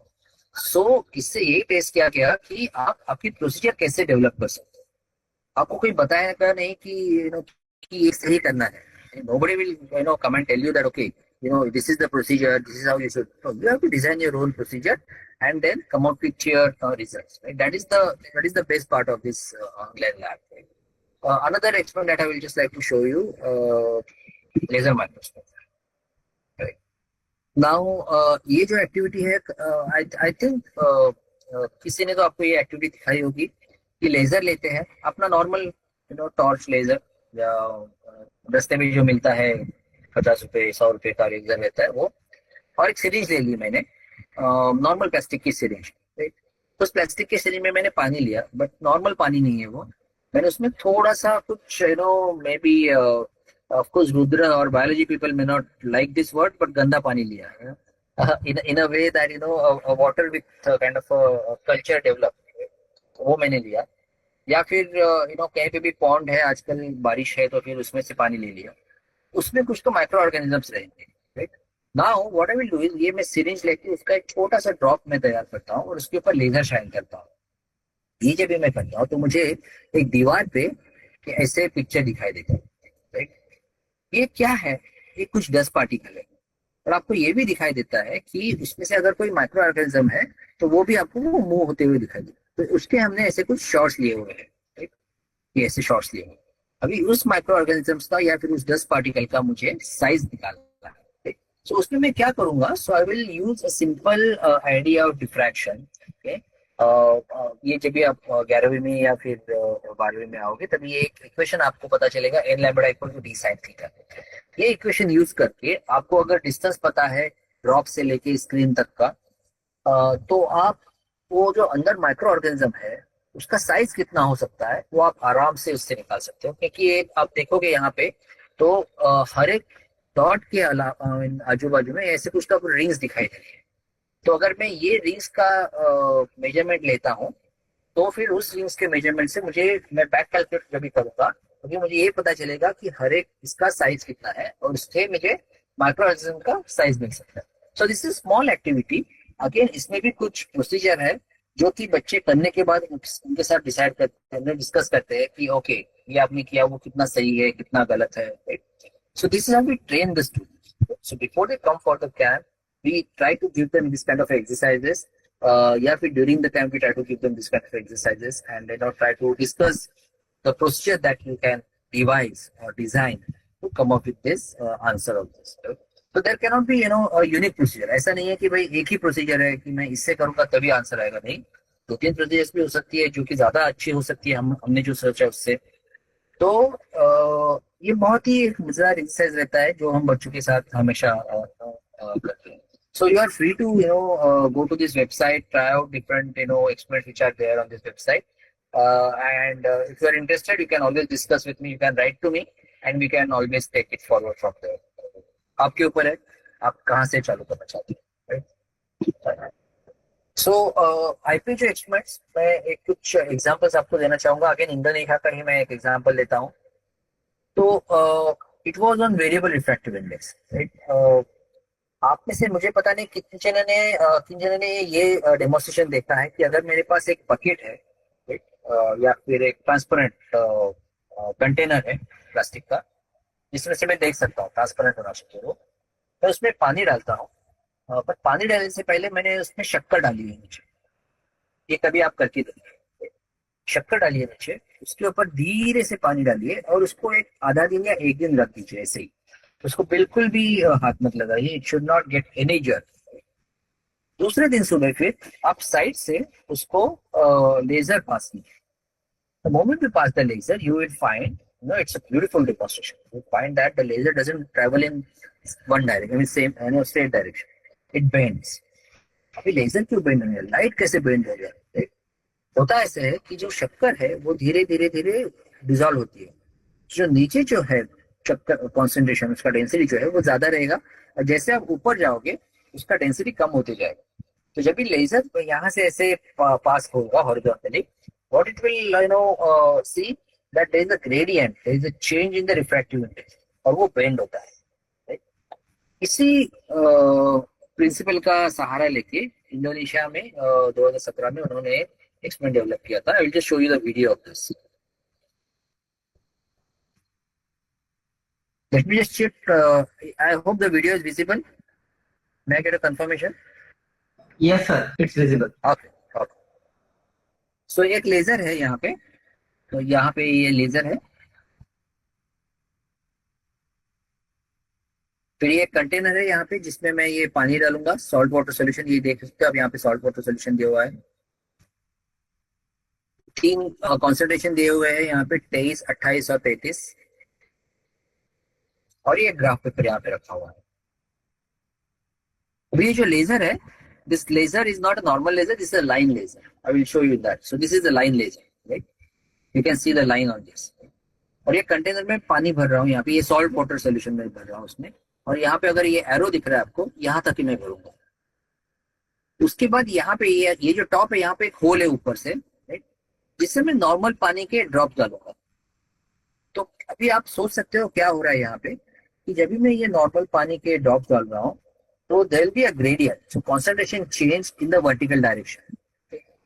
जैसे ये होना चालू होता है, आप ये ग्राफ देख सकते हो. यहाँ पे ये लाइन लेजर है वो देख सकते हो. एक यहाँ पे बीच में एक ऐसा टिप दिखाई दे रहा है आपको, राइट. और वो टिप जो है धीरे धीरे जैसे पानी उसमें मिक्स होते जाता है, धीरे धीरे वो उसका डेप्थ कम होगा.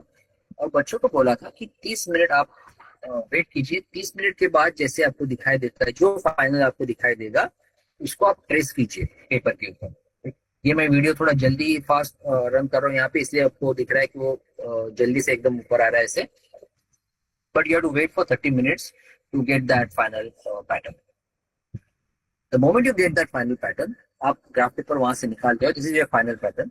ग्राफ पेपर पहले तो आप उसको ट्रेस करते हो, राइट, पेंसिल से वो स्ट्रेट लाइन जो है दो, और जो बीच में जो आपको टिप दिख रहा है वो ट्रेस करते हो. और ट्रेस करने के बाद ग्राफ पेपर निकाल लेते हो. And then you try to find out these parameters, like for every delta I, what is the xi. So these are certain parameters which I will not get into. और उसके हिसाब से फिर आपका diffusion coefficient कितना है उसका, वो आप निकालते हो, right.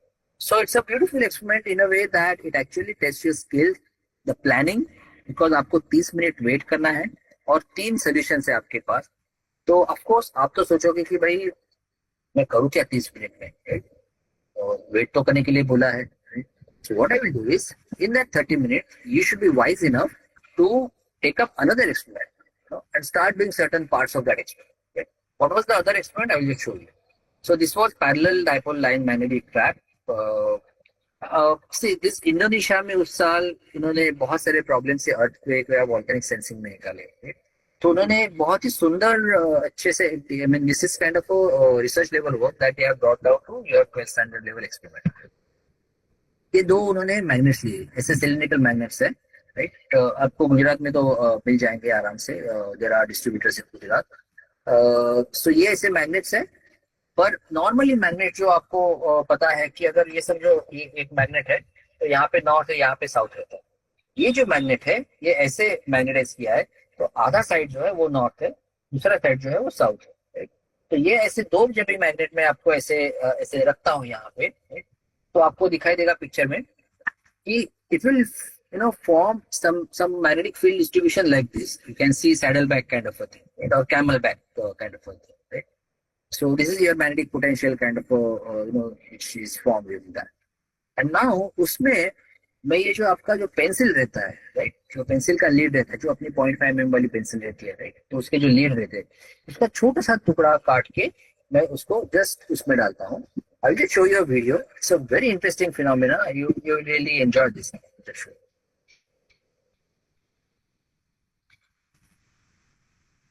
So this is like 0.5 mm वाला जो अपना लीड रहता है, 8 mm का लिया मैंने।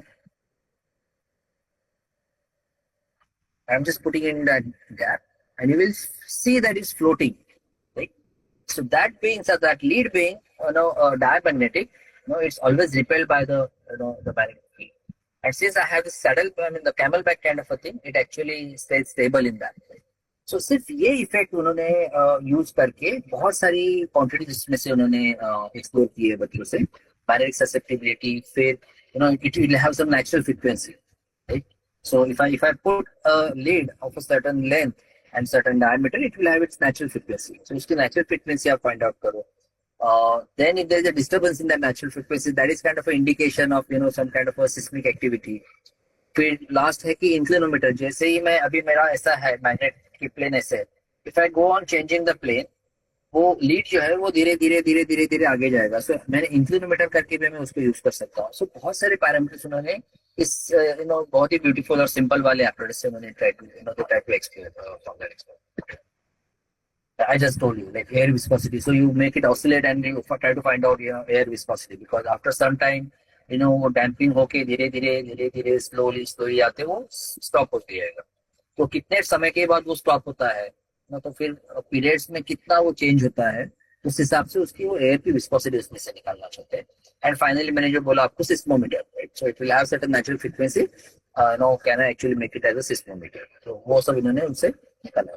सो अगर आप एक जो है, मैं ये तो नहीं आपको बता रहा हूँ अभी कि आप उस एक्सपेरिमेंट को अभी मैं कैसे करूँ, इस हिसाब से सोचो, बट आप एक अप्रिशिएट यहाँ पे ऐसे श्योरली कर सकते हो कि ये जो उसमें से फिजिक्स है, जो कि बहुत ही रिसर्च लेवल का फिजिक्स उन्होंने जो है वो उन्होंने कैसे बहुत ही सिंपल तरीके से आपको बताने की कोशिश की है। और ये फिनोमेना कितना सुंदर है कि एक जस्ट दो मैग्नेट्स है और उसमें आपने जस्ट वो नॉर्मल जो हम पेंसिल वाला लीड यूज करते हैं वो जस्ट यूज करके इतने सारे उससे पैरामीटर्स निकाले हैं। तो जिन्होंने ये एक्सपेरिमेंट डेवलप किया है, क्या सोच रहेगी कि कितना सिंप्लिसिटी से उन्होंने वो इतना डिजाइन किया है। It's phenomenal, it's like I mean we really enjoy this kind of experiments and theory problems from this. उससे थोड़ा मैं बाहर आता हूँ। There is another interesting feature of olympiads which is known as discussion and arbitration, right? So कोई भी problem, theory problem या फिर एक्सपेरिमेंटल प्रॉब्लम जो रहता है वो आपको आने से पहले, लाइक स्टूडेंट्स को आने से पहले जो लीडर्स जाते हैं कंट्री के, उनके सामने उसको प्रेजेंट किया जाता है और डिस्कस किया जाता है। अगर लीडर्स को लगता है कि नहीं नहीं ये प्रॉब्लम्स का ये जो पार्ट है वो गलत है, उसका फिजिक्स गलत है या फिर साइंस गलत है उसमें, या फिर बहुत लंबा है उसको छोटा करना है, उसको थोड़ा अच्छी तरीके से उसको अगर लैंग्वेज ठीक से की है तो फिर और बच्चों को अच्छी समझ में आ जाएगा। ये सब पैरामीटर्स अभी डिस्कस होते हैं और वो डिस्कस होने के बाद ही पेपर आपके पास आता है दूसरे दिन सुबह। और ये सब होने के बाद जब भी आप पेपर लिखते हो, और पेपर लिखने के बाद जब भी ओरिजिनल जो पेपर रहता है वो होस्ट कंट्री जो रहती है वो चेक करते हैं, और उसकी जो कॉपीज रहती है वो हमारे पास आती है, लीडर्स के पास आती है, और हम चेक करते हैं। और फिर एक दिन ऐसा तय किया जाता है कि जिस दिन ये जो होस्ट कंट्री के जो लोग हैं वो और हम यहाँ पे बैठे तो हम डिस्कस करते हैं कि हमारे बच्चों को यहाँ पे ज्यादा मार्क्स ऐसे मिलने चाहिए। It is exactly similar to the way in which you fight with your teachers. Right? Sir ma'am मुझे वो आधा मार्क यहाँ पे क्यों काटा या 1 मार्क क्यों काटा? आई होप आप करते होंगे, नहीं करते हो, करना चाहिए. I mean your teachers will scold me after this, but fine, you should always try to understand आपके मार्क्स क्यों कट गए हैं, आपको कहाँ पे पनिश किया गया है, तो आप इम्प्रूव कर सकते हो उसको. Similar thing happens there, that is called as arbitration, right? And this is how we try to defend our students. So this is a unique feature of all Olympiads, not just physics, but I think all the Olympiads. Exam जब भी की जाती है तो ऐसे एक तरह के क्यूबिकल्स रहते हैं जिसमें हर एक बच्चे को एक क्यूबिकल, और you actually sit in that cubicles and calmly, quietly, and this is your call. This is kind of a picture of kind of an examination room in every LPH. Reference books, of course आपको तो बहुत जन ने बताया भी होगा कि these are typical NCERT books. पहले तो उससे चालू करो, उसके प्रॉब्लम्स खत्म कीजिए. Then you have, there's no end to what you can actually come up with. Of course, there are your teachers who can guide you how to, I think these books you should have in your library. At least पहला तो होना ही चाहिए जिसको physics की रुचि है.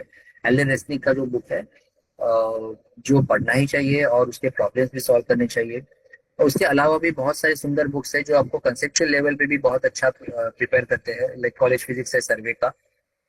So try to have a look at those books, not just have a look at those, but then solve problems from them. And that is very important, right? So that's something that we always dream for. IPHO 2016 ka medal hai, but like gold medal, right? So we always like our students to come back with a medal. So hopefully some of you will come to HBCSC and get selected in the final team and make India proud. So, thanks a lot. So thank you very much, sir. You really shared your talk is a really very inspirational, and we really come to know what are the different types of theories, like how this theory and practical applications are meeting together and how this science are working.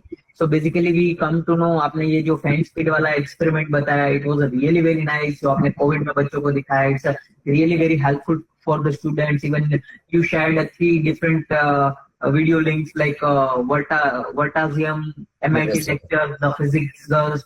ये जो सारी चीजें हैं बच्चों को बहुत मतलब बहुत काम आएगी. Even physics of rainbow, even there after आपने ये जो लेजर वाला एक्सपेरिमेंट करके बताया, the size of micro organisms you measured. Even your website shirpat.wordpress.com, which is also helpful to the students, sir.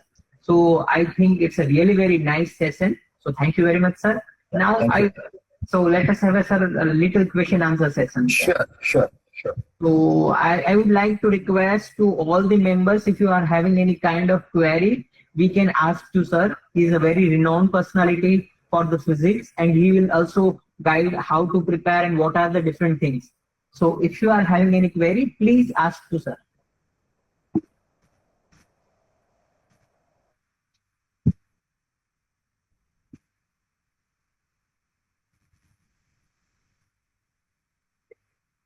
Anyone is there? Generally, when I give this talk to Gujarat Science City, I mean students are like dying to ask questions. So Yeah, sir. मजा आता है तभी. I mean ये थोड़ा बहुत online platform में, I mean there is this issue that हाँ sir. थोड़ा attention span का issue हो जाता है. So next time we will be definitely keep your talk in offline. Anytime, Sure. And if is there any question, I will sir share with you, sir. Sure, please do that. And that will be better for us even. Like Sure. I will prepare the list of questions and I will share with you. So so you can share the answer with me, and I will convey to them. Most welcome. Thank you so much. Thank you, sir. Once again, thank you. Bye. So now participants, now our next session, which is going to start around 1 o'clock, which is delayed by 30 minutes. So हमारा अगला session जो होगा वो junior science के लिए होगा, and that will be start around 1:30 p.m. And Professor Achyut is going to take this session, and he is a renowned personality of this IJSO, international junior science olympiad के लिए वो हमारे India country के member है. So that session is going to start around 1:30 p.m. So kindly take a note of it. Thank you very much. So thank you very much once again. So now we are going to start with our next expert, Dr. Achyuta BS.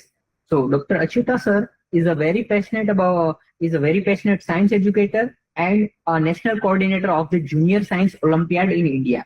He has been instrumental in guiding our middle school science wizards to the victory on the global stage. Under his leadership, the Indian junior team recently swept all 6 gold medals at the International Junior Science Olympiad. Dr. Achyuta's enthusiasm and mentorship ignite the curiosity in his students, helping them explore science beyond textbooks. He stands as a testament to the power of dedicated guidance in achieving academic excellence. Now, we are very pleased to have a Dr. Achyuta with us today. So thank you very much, sir. So over to you, sir. Thank you, sir. Thank you very much. Sir, your voice is quite low, sir. Intensity. Okay. Now? Now it's fine, sir. Okay, fine. Thank you. Can I present it? Can you make me be the host? Sir, I have already made you host. Okay, fine. I'm not able to present.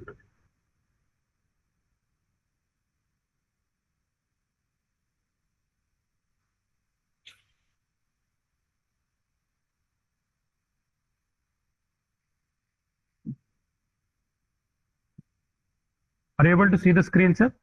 Yes, I'm able to see your screen, sir. Yeah.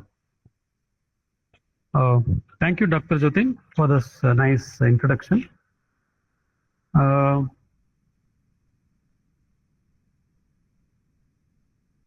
I'm going to start with understanding how this entire Olympiad programs came to India. So before that, going to a small history about Olympiads. The Physics Olympiad was first held in Poland in the year 1967. The Chemistry Olympiad was held in Czechoslovakia in 1968, mainly in the Eastern and Central European countries. And then, because I'm more concentrated on Junior Science Olympiad today, this was started in the year 2004 in Indonesia.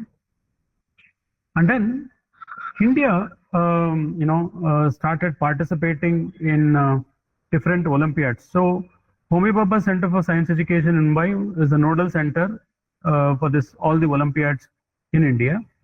And the Olympiad cell was established in the year 1998. And Indians started participating in Mathematics Olympiad first, and that was in the year 1989. And then Physics 1998, Chemistry 1999, in Biology 2000. And Junior Science, we actually started participating only in the year 2007. So roughly around 20 years ago. Now, the Science Olympiad program is overseen by National Steering Committee of the Science Olympiads, constituted by Department of Atomic Energy and comprised of members of each funding agency as well as eminent experts in the subject. The chairperson of National Steering Committee is the Center Director of HBCSE. Now, coming to different stages of all these Olympiads, the stage 1 is actually called a National Standard Examination, which is held in the month of November at school level. So students can participate in the nearby school, register themselves, and then participate in the nearby school.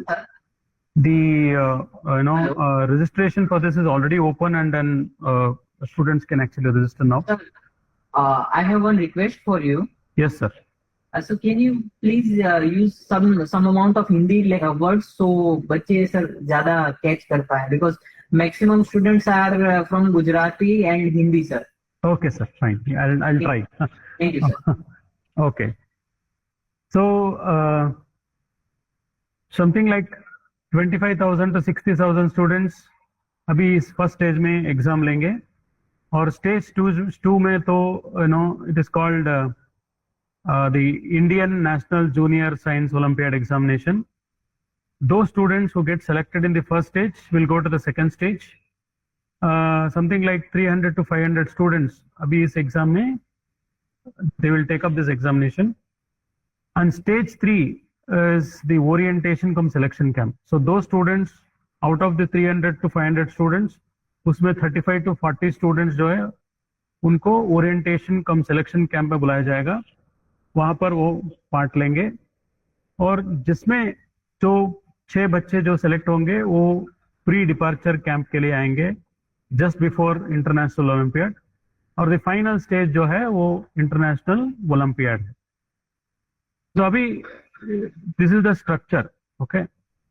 अभी India participation 1998 to 2023 तो अभी जाए तो अभी something like 563 students from till 2023 have got medals for India. So if you actually see, Indians have got more gold medals than when compared to other Olympics also in Olympiad programs in India. That's a remarkable achievement by the students of by our Indian students. So why do we require this Olympiad examination? This is the best combination secondary or higher secondary students के लिए. So about around 1 lakh students take up the examination in the country. So each country selects students for several levels of the examination, bring the best out of the country, even allows best minds together to challenge. And जो students international Olympiad में जाएंगे उनको life long collaboration रहेंगे बाकी students की तरह, अगर with students who come from different countries. So it is highly recognized by universities and institutions. So every year students of India get gold and silver medals when compared to Indian Olympics. So अभी ये IJSU के लिए क्यों जाना चाहिए? Why do we require this? See, ये तो annual international science competition है students के age 15 के below के लिए students के लिए. मेन फोकस सब्जेक्ट्स है यहाँ पर फिजिक्स, केमिस्ट्री, बायोलॉजी, और थियरी और प्रैक्टिकल नॉलेज का दोनों ब्लेंडिंग होता है यहाँ पर। एंड इसका मेन उद्देश्य जो है साइंटिफिक थिंकिंग को प्रमोट करने के लिए, प्रॉब्लम सॉल्विंग और collaboration among young students throughout the world. So this examination is open to students under the age group of 16 years as on December 31st of the competition year. Students typically are from class 9th to 12th depending upon their age. So Indian students qualify through multiple national selection stages, as I told you earlier. मैंने पहले बताया था, तो 5 stage जो है। So to repeat, पहला जो step है वो जो national standard examination for junior science, इसमें मल्टीपल चॉइस क्वेश्चंस होता है। जनरली क्लास 10 की साइंस सिलेबस जो है उसी के आधार पे ये क्वेश्चन पेपर होता है। और नेक्स्ट स्टेज में वहां पर भी इसको Indian national junior science olympiad कहते हैं हम। तो ये भी एडवांस्ड नेशनल लेवल का एग्जामिनेशन है, मोर और less based on 10 standard science syllabus. और इसकी जो आगे जो है वो जो स्टूडेंट्स वो IJSU में सेलेक्ट होंगे उनको OCSC कैंप में बुलाया जाएगा। वहां पर तो ट्रेनिंग और एवेल्युएशन कैंप रहेगा, बोथ थियरी एंड एक्सपेरिमेंट्स। तो इसलिए स्टूडेंट्स को थियरी और एक्सपेरिमेंट्स दोनों पर ध्यान देना चाहिए। और जो स्टूडेंट्स वहां पर सेलेक्ट होंगे उनको PDC में बुलाया जाएगा, pre departure camp, just before going to international olympiad. International olympiad of junior science generally happens in the month of December, तो नवंबर में उनको PDC रहेगा। अभी यहाँ पर तो 2 PDC होंगे। तो इंटरनेशनल ओलंपियाड में एग्जाम का स्ट्रक्चर ऐसा होगा, फिजिक्स, केमिस्ट्री और बायोलॉजी ईच 30 क्वेश्चंस होंगे, मल्टीपल चॉइस क्वेश्चंस, और थियरी टेस्ट भी होंगे और प्रैक्टिकल टेस्ट भी होंगे 5 आवर्स का। सो अभी तक तो इंडिया का परफॉर्मेंस बेस्ट रहा है। India basically sends 6 students yearly, so it means to say 2 teams. Each team will have 3 students to compete internationally. India students have consistently won several gold, silver, and bronze medals so far in Junior Science Olympiad, and India has topped in the 19th and 21st Junior Science Olympiad. In both the years, students have got 6 gold medals, and last year, that is 2024. India also won the Best Country Award, and some more things which I'll actually share very shortly. और selection और training IIPT करेंगे, Indian Association of Physics Teachers. Now, अभी हमारे मन में ये प्रश्न है क्यों IJSO में पार्टिसिपेट करें. इतना बड़ा एक्सपोजर इंटरनेशनल लेवल में पहली बार आपको इस एज में यही से मिलेगा. So you have to gain that exposure in the international science challenges. So enhance your problem solving skills, critical thinking बढ़ेगा आपका, experimental skills भी बढ़ेगा, opportunity to represent India in the global stage, and network with talented young scientists worldwide. जो बच्चे वहाँ पर आएंगे 300 to 400 students across the world, you actually get the opportunity to meet them, talk to them, interact with them, collaborate them in the future. So future, you can actually do research along with these students also internationally. So for this is a wonderful opportunity for students at this stage. Now coming to how do you prepare, for this examination. I have a very strong foundation in physics, chemistry and biology of school level syllabus. Participate in NSE-JS and INJSO examinations. Once you get selected in NSE-JS, you will go to INJSO. If you get selected there, you will go to OCSE. And once the students are selected in the OCSE, so I'll explain you what actually happens there in OCSE. And then from there, 6 students are selected, and these students will represent India in the International Olympiad. So these are the different stages and the selection process of the students, for the students in the Junior Science Olympiad examination. Now in the International Olympiad, theory will have 60% weightage, experiments will have 40% weightage. There will be MCQs, there will be long answer questions, there will be group experiments. Apart from other Olympiads, this is the only Olympiad where students perform experiments in groups. So 3 students will share the papers of physics, chemistry and biology among them, and then together they will actually perform the experiments. So the marks that they actually get is for the group. So that's one thing very special about Junior Science Olympiad. So for students, it is 3 days of examination, 7 days of fun. And for leaders who actually go, it is 3 days of fun and 7 days of rigorous work. So question paper discussion होंगे, translation होंगे, answer paper valuation होंगे, grading होंगे, arbitration होंगे. So top 10% students will get gold, top 20%, the 11 to 20% will get silver, 21 to 30% will get bronze medals. Rest of them will actually be having honorary mention. So this is the international level scenario. To look at in a nutshell what is happening here, let us try to understand what is the seriousness of the examination. So NSE-JS का जो aspirants होंगे कम से कम 50,000 to 60,000 students every year. That is increasing year by year.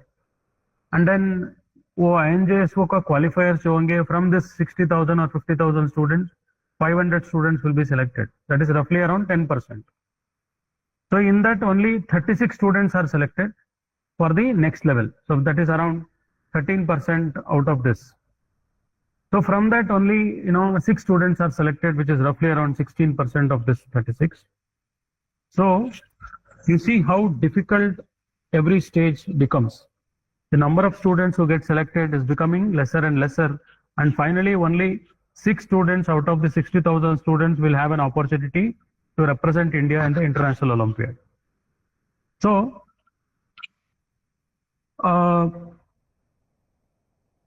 if you ask me what is so special about this particular examination, I would like to show you a slide here.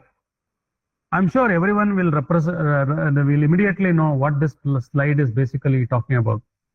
So it is the movie Chava, a scene from a movie Chava. So it's like seeing a movie. Going to International Olympiad is like, experiencing that wonderful things in your life. But to experience that, you will have to answer a few questions. So if somebody asks you, how many different poems which was recited in this particular Chava movie. Now you see, you start thinking about it. Or let us say if somebody asks you which, what was the height to which the horse jumped in the very first scene. So questions of Olympiads will be something like this. I'm not telling you this particular question. What I'm telling you is something deep inside. So you have to prepare in depth. You should have complete conceptual understanding of all the three subjects. You cannot neglect one of the subjects. So all physics, chemistry, biology, if you're completely understand the subjects, only then you will be able to answer the questions. Though the level of the questions is only from 10th standard science, it is still very challenging.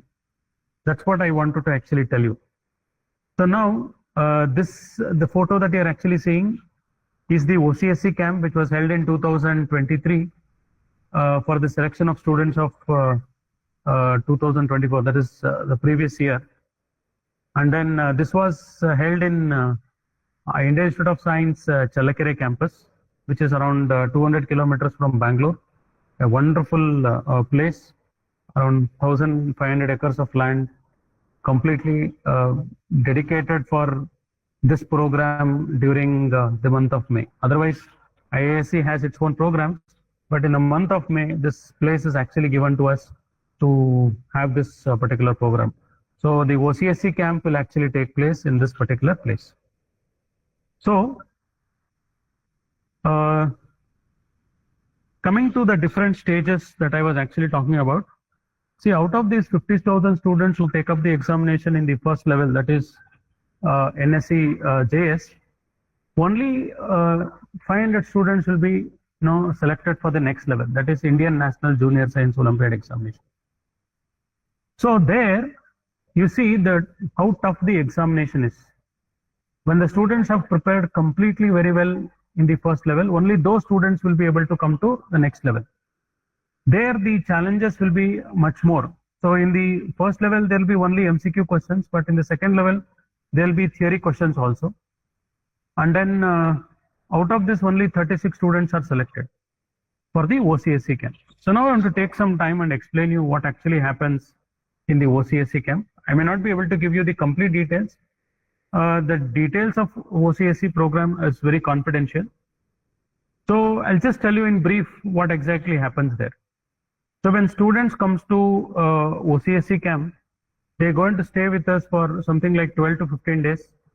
In some cases, even before the OCSC camp starts, we will have some online sessions in theory. So there will be theory sessions, there will be some enrichment sessions where people from different research centers will come and speak to students, motivate them about new trends which are actually going in science and what new things that they can actually do. And apart from that, there will be rigorous training and as well as selection process. So there will be theory examinations, there will be practical examinations. So equal importance is given to both theory and as well as practicals. So if students are studying only theory, no doubt that you may actually get through up to the second level very easily. But when it comes to OCSC camp, unless until you have the practical skills, it becomes very difficult for you to get selected for the next level. So in my opinion, students should do some experiments in the school, try out few things in your house with simple things. It is only then your understanding, and then you will gain that practical skills to take up the examination at this stage. So the orientation cum selection camp, out of the 36 students who are selected, it so happens that all the 36 students are actually capable of winning medals in international Olympiad. But we select only six students, that is 2 teams for the international Olympiad. So now it becomes very challenging. Though it looks very challenging, students really enjoy the entire process. So when they come to the camp, they actually make friends, and they make friends for lifetime. So that is one more very nice thing about students. They share knowledge, they question, they interact each other. So they have a very nice atmosphere there for these 15 days. So Those from these, what happens is final these 6 students who actually go to International Olympiad. This was in the year 2023. I have seen in the invitation that Rudra Pratani has actually spoken today in the morning. He was part of our team in the year 2023 who won a gold medal. Of course, he is also part of the biology team this year. A very wonderful student. So we get the opportunity to interact with such kind of students throughout the year. And this was held in the year 2023 in Bangkok, Thailand. And our Indian students won 5 gold medals and 1 silver medal in the year 2023. So this was the year where, you know, this entire Junior Science Olympiad came to Bangalore. Earlier, all this examination, entire process was held in Homi Bhabha Center for Science Education. After that, it was actually IAPT which actually took over. They've signed an MOU, and then now it is responsibility of Indian Association of Physics Teachers to train and conduct examinations and select students for the International Olympiad of Junior Science Olympiad examination only. So last year was a remarkable year for us. Students won all the 6 gold medals with the country best cup, which was held in Romania. So you can see some photos here. After the students came back from Romania, a function was held to honor all the students and leaders, and then some newspaper coverage. See, when students go to International Olympiad, they get to have a very different experience. So this is a motivation for everybody to take up this Junior Science Olympiad examination. At this age, when you are just 15 years old, getting an opportunity to go to international level and then interacting with so many people around of your age and finding out the differences, exchanging cultures, exchanging knowledge will be of a great, exposure for any student at this stage. And that's the reason, see, when it comes to 11th and 12th, it becomes even more very competitive. So students for this examination start their preparation right in the age when they are in 8th standard. So those students who are actually in 8th, 9th and 10th now, so this is a golden opportunity for you. So to get an exposure to go to International Olympiad. See, going to International Olympiad is one thing. Even if you participate in the first level, go to the second level, and from there going to OCSC, this itself is very challenging and very experiential. So you should experience this. Only then you will be able to know this, the thrill of getting into Indian team. So this is all that I had actually to share with all the students. I thank the Gujarat Council of Science and Technology and Dr. Narottam Sahu, Advisor and Member Secretary, and Dr. Jyotin for giving me this opportunity to share some of the thoughts related to Junior Science Olympiad. If there are any questions, I'm ready to take up from the student side.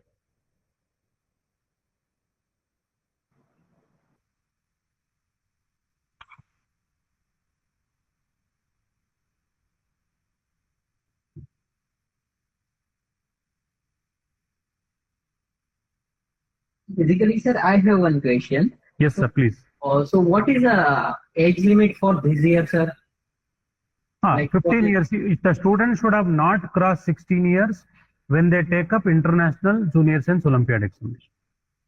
Okay. And remaining conditions like as per the other Olympiads, like he has to reside in India for... Yeah. Those details are actually there.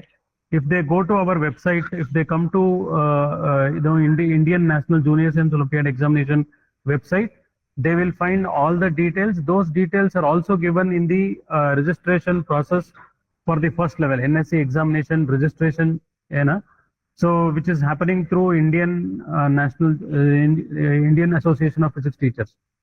So if they go to Indian Association of Physics Teachers website, they will be able to find all the details, and students will also be able to find previous year question papers. If you write to IAPT office, they will be able to send you, the copies of previous year NSE examinations, and then that will be a starting step for you to understand what is the nature of the question, how to prepare for the examination.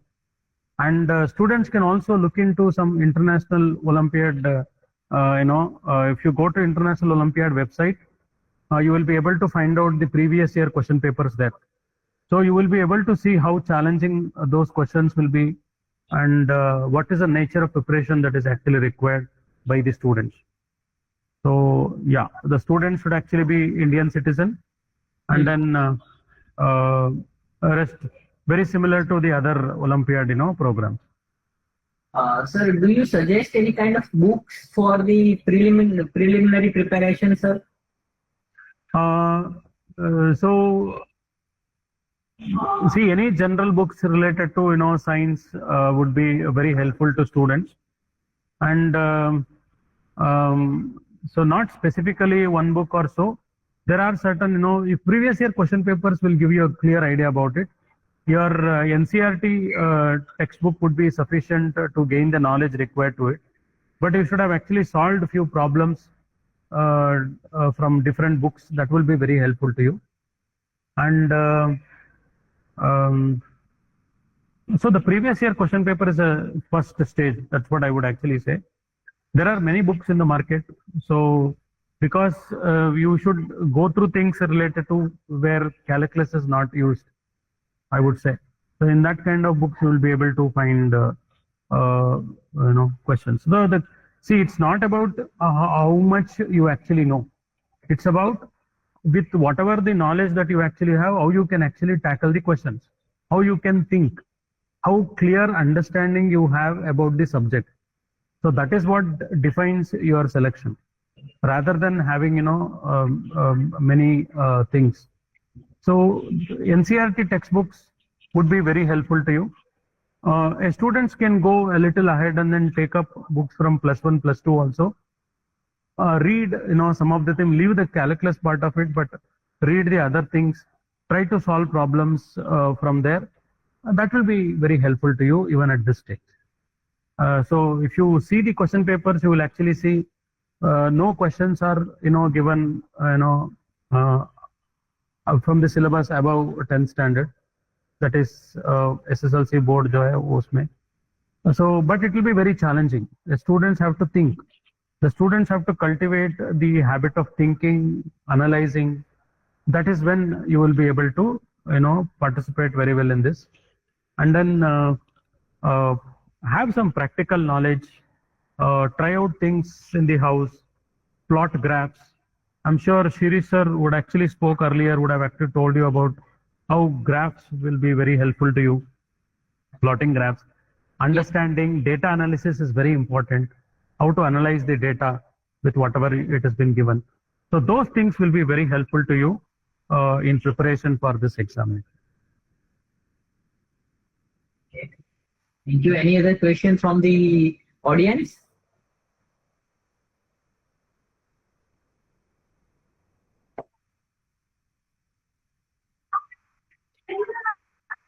So you can any other question? Okay.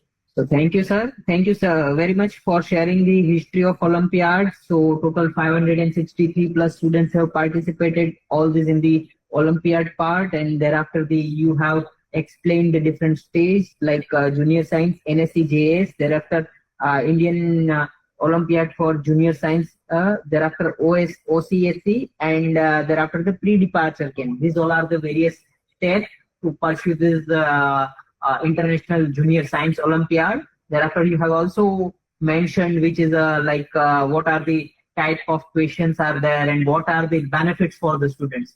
So all the informations are very helpful to our students, sir. So thank you very much once again, sir, for providing a very insightful this information. Thank you very much. And thank you, Dr. Jatin. That was really wonderful. Students will have the questions and then I will share with you, sir. Sure, definitely. I request all the students to take up this examination very seriously. So please do register for NSE first level. and then that will be a wonderful experience all through this thing. Even writing the examination is a lot of learning. If you have not yet prepared so far, at least take up the examination. You will know what is the level of the examination, so that you can actually start preparing for the next levels as it comes. So I urge all the students to take up this examination in good numbers and then take it very seriously and then do it. It will be a wonderful experience for you all through the journey. So all the best to all the students. I once again thank Dr. Jatin for this opportunity, and Gujarat Council for Science and Technology. Thank you very much, sir. Thank you. Thank you, sir. Thank you very much, sir. So thank you very much, participants. Now our next session, that is going to start around 3:30. That is for the astronomy and astrophysics, which will be taken by Dr. Tejas Shah, and he is going to share the insightful information on IOAA, and which was recently happened in the Mumbai. So thank you very much. So our next session will start around 3:30 p.m. Thank you very much. The national standard examination in astronomy, which will happen in the month of November. Students, those who are interested in sitting for the Astronomy Olympiad, should register somewhere in the month of August end and September. The registration will happen on the IAPT, that is Indian Association of Physics Teachers website.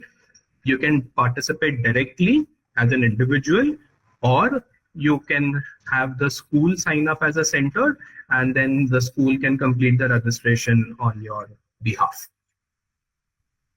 Now, roughly about 10 to 20,000 students sit for the Astronomy Olympiad exam every year. And these are students from the age group or standards 10, 11, and 12. There is a junior astronomy Olympiad as well, which happens, and the selection for that is done through the junior science Olympiad. That is more suitable for the younger students who are of standard 8 and standard 9. I'll primarily focus on the senior astronomy Olympiad program, which is more suited for students who must be in the 11th or the 12th standard. Now, the national NSEA exam is followed by the Indian National Astronomy Olympiad, out of which few students are selected for the orientation cum selection camp, and then finally the team is selected which will represent the country in the international Olympiads. Now today we'll be focusing primarily on the first two stages. This is probably the thing that we all aspire for, that get into merit in the country and then reach the orientation cum selection camp, where we will have the opportunity to learn a lot about astronomy and then hopefully represent our country. So first thing, what is the syllabus for the Olympiad? The syllabus is broadly equivalent to the class 12 syllabus, and you typically refer to the NCERT textbooks as your primary resource. But there is a lot more on emphasis on physics, some amount of mathematics, and elementary astronomy. The physics is same as what you would prepare for the physics Olympiad, but there are certain topics which are more important than the others. For example, if you're talking about mechanics, if you're talking about the wave nature of light, if you're talking about lenses and the different kind of mirrors and the telescopes. So some of these topics which have a direct application in astronomy, these are the topics that you want to pay a little more focus on. Mathematics, you require just the basic mathematics. Most of the questions which are set up in Astronomy Olympiad also have a non-calculus solution. So calculus is not absolutely necessary, But if you have some basic idea about calculus, that is differentiation and integration, that you would learn in class 11, that will be obviously of an advantage to you all. And finally, the elementary astronomy syllabus. So I'll be covering through some of that so that you have much better idea about what kind of topics you need to prepare for the astronomy Olympiad. So like, I said in the earlier part of the talk, astronomy is not a dedicated subject for most of us. Generally, it is one small chapter in science that starts coming from standard 6 onwards. In standard 6 and 7, we learn about our solar system. Then we move on to stars and the different kinds of constellations. And as we move in on the higher standards, we talk about satellites and the different orbits that are present for the satellite. We learn a lot about telescopes and some of these topics. So these topics you would invariably have learned as part of science. But then there are a few topics that you need to focus a little more on. So things like understanding how we represent the stars on a celestial sphere.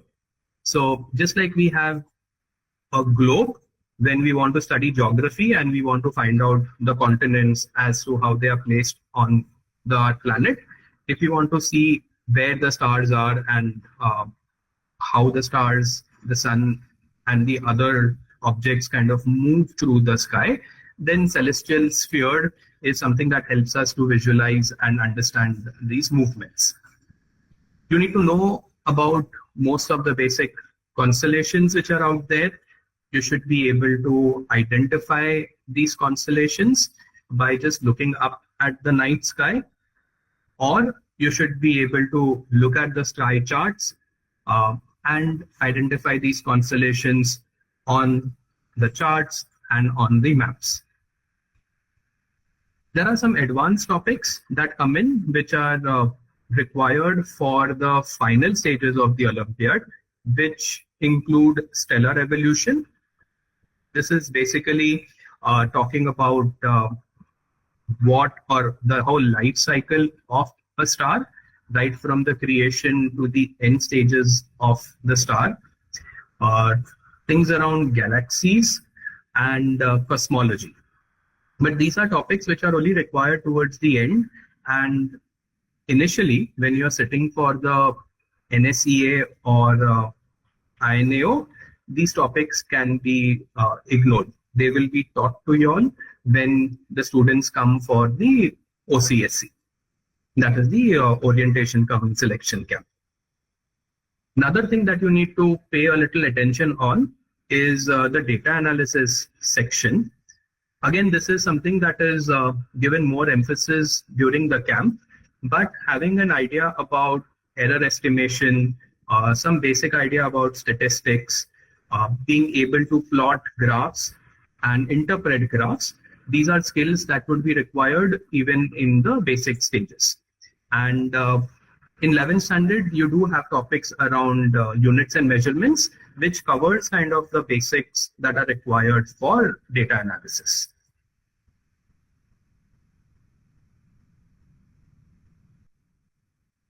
Now, the first exam that you would begin with is the NSEA, that's National Standard Examination in Astronomy. And this exam has two sections. This is an entire objective kind of an exam. The first section has 48 questions, and these are questions which have only one option correct. For these questions, students are awarded +3 if they get the correct answer and -1 for the wrong answer. So this section has negative marking. The second section that is there, it has 12 multiple choice questions, but in this there are multiple correct answers. And to get full credit, the student needs to get or mark all the correct options. Even if you miss a single correct option or you mark something incorrect, then you do not get the 6 marks for this question. So this is an area which really checks the thorough understanding of the concepts of the students. Now, let me give you some examples of the kind of questions that you might see in the Astronomy Olympiad. And I'm focusing primarily on the astronomy related questions. So when you look at these 60 questions,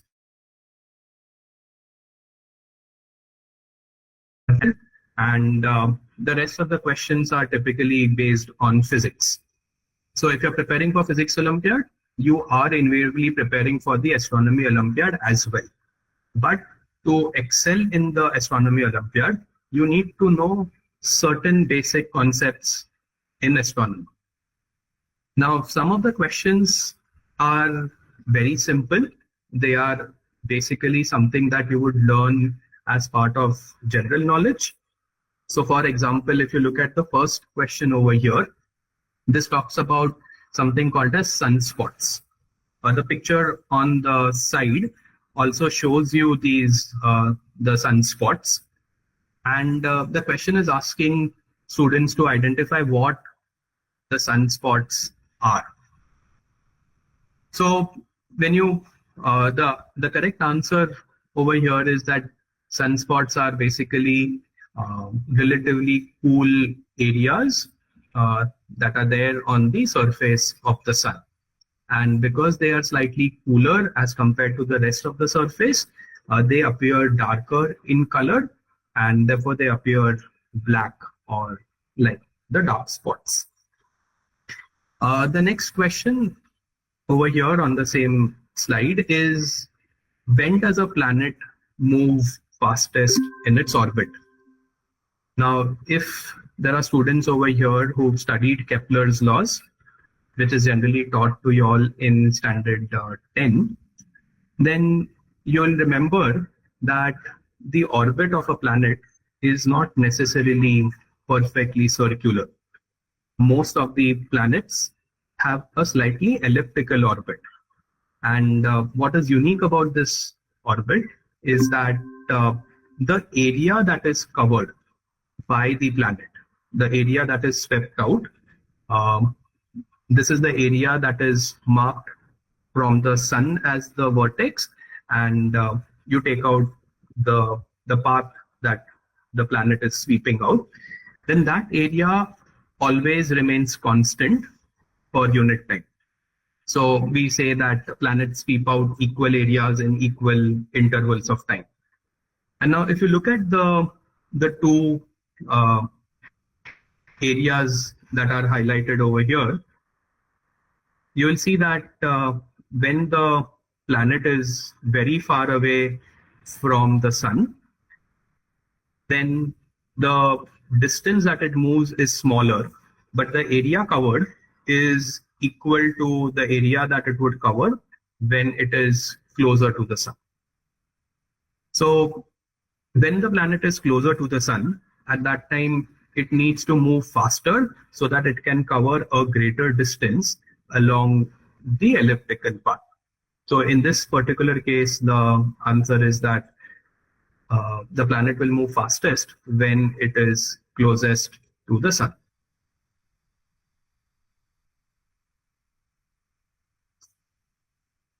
The next question, which also we see coming a number of times in one or the other way, it asks the question, it asks the students to understand the relationship between their latitude and the position where they would see the pole star.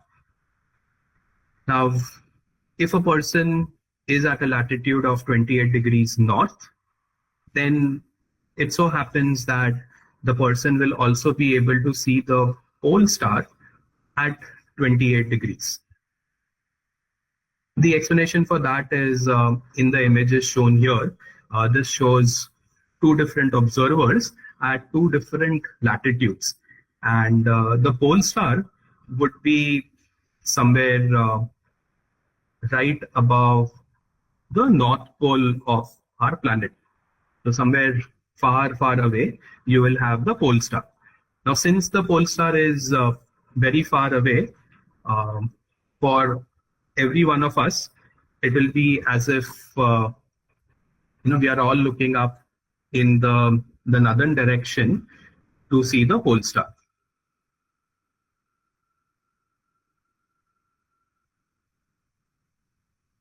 Now, for a person anywhere on the planet, if you want to find out what is the ground going to look like, you can make the tangent to the Earth's surface. That tangent will represent the person's horizon, and then the pole star will be, when you look up, you are asked to find out this distance, this angle, and this angle corresponds to the latitude of the person as well. This can be shown using some very basic properties of a circle. Another question which is based on Kepler's laws.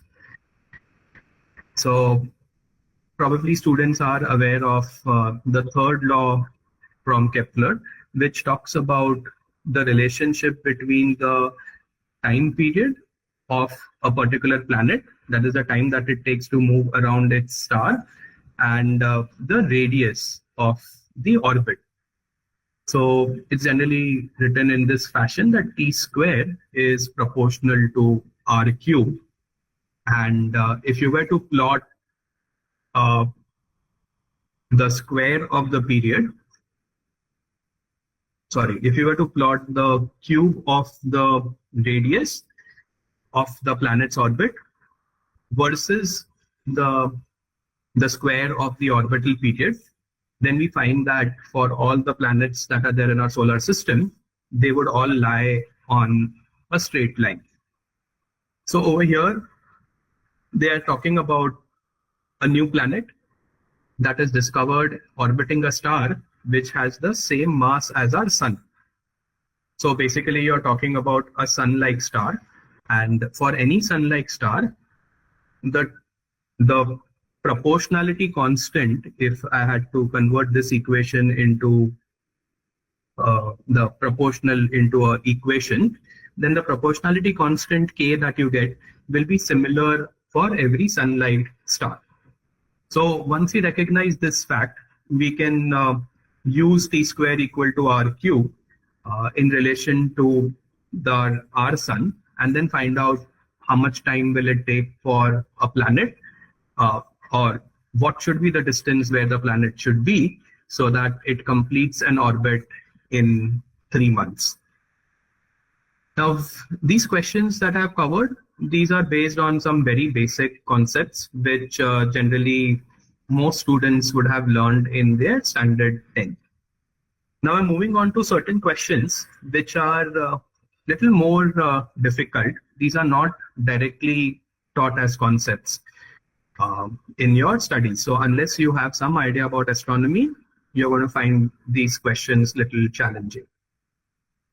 Now, this question talks about the difference between the absolute magnitude of a star and the apparent magnitude of a star. So when we talk about apparent and absolute magnitude, basically we are trying to figure out how bright is the star really, and then because of the distance that it is away from us, how bright does it actually seem to us? Now this question talks about two stars and the energy that is radiated by the first star is twice as the energy that is radiated by the second star. Now, just because the energy radiated is twice, obviously if you were at the same distance from both the stars, then the star A would appear twice as bright to us. However, the second part of the question tells that the star A is actually 2 times away from star B. Now, If you're aware of the inverse square law, then you'll realize that as you move by a distance x, the effect that you're talking about decreases by x square. So what happens is that the brightness over here will reduce by a power of 4. So the star A is twice as bright, but then that is reduced by a power of 4. So basically, the star B is going to seem brighter to us, and the star B will seem twice as bright as compared to star A.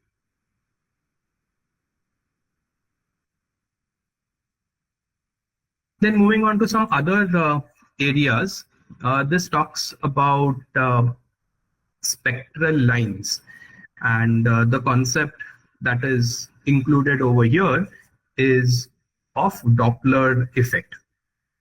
Now, Doppler effect is a phenomena where the spectrum lines that we see, this is basically the light that we are receiving from that object. If you were to take it and pass it through something like a prism, then the light would split into its constituent colors.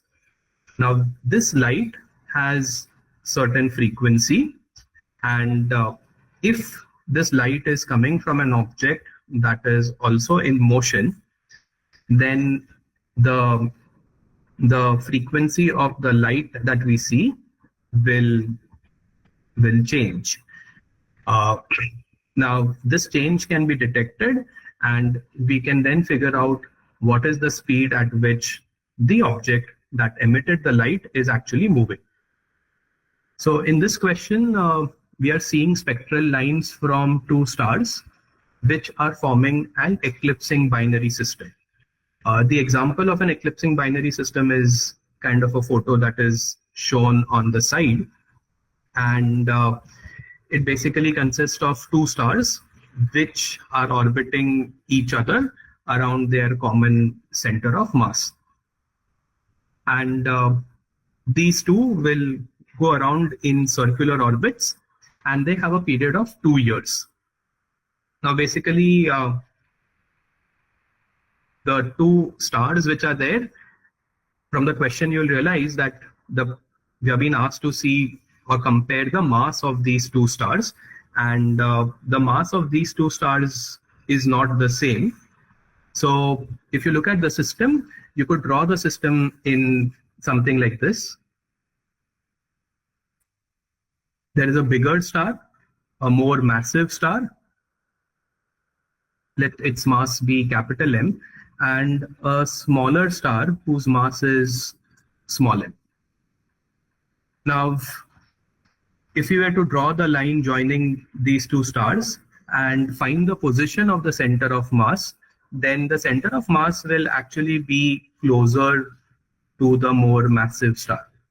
And then they would go around in circles about this particular common center of mass. Now, since they are at different distances from the center, the circle that both of these stars will trace out will have a different radius, and as a result of which the speed at which they need to move will have to be different, because both of these stars have the same time period, which is 2 years.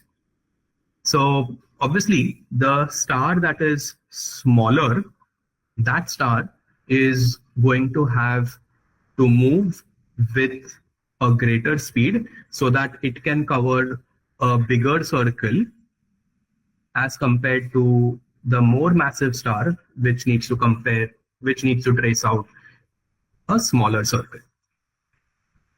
Now, this is the concept, but we really don't know which star is moving faster or which star is moving slower. And this we need to figure out by looking at the information that is given in the second part of the question. In the second part, they are saying that the lines of one star, and over here they are talking about the first star, star 1, it shifts more or twice as far as the lines from the second star. Now, if you know something about the Doppler effect, you will know that the shift that you see is going to be proportional to the velocity of the object, which means that if the star 1 lines are shifting more, then that particular star is moving at a greater speed. So now we know that the star 1 is moving at a greater speed.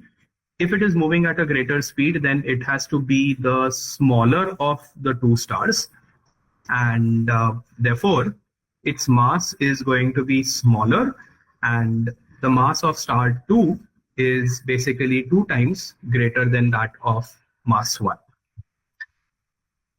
Now, this is a question that I have solved almost by reasoning out the whole answer. But if you wanted more rigorous scientific or a proof, then you could work certain equations out, and solving those equations, you will also get the relationship that the mass into the velocity of the particular star, if you take the square of that, that is constant. So if the mass increases, then basically the velocity is going to decrease.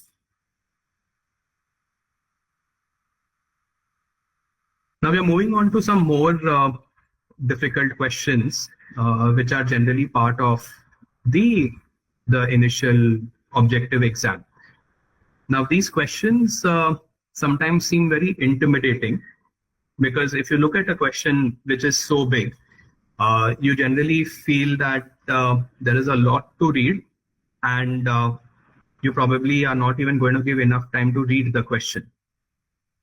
But generally, when the questions are this big, they are basically introducing a particular astronomy concept which you may or may not have encountered before.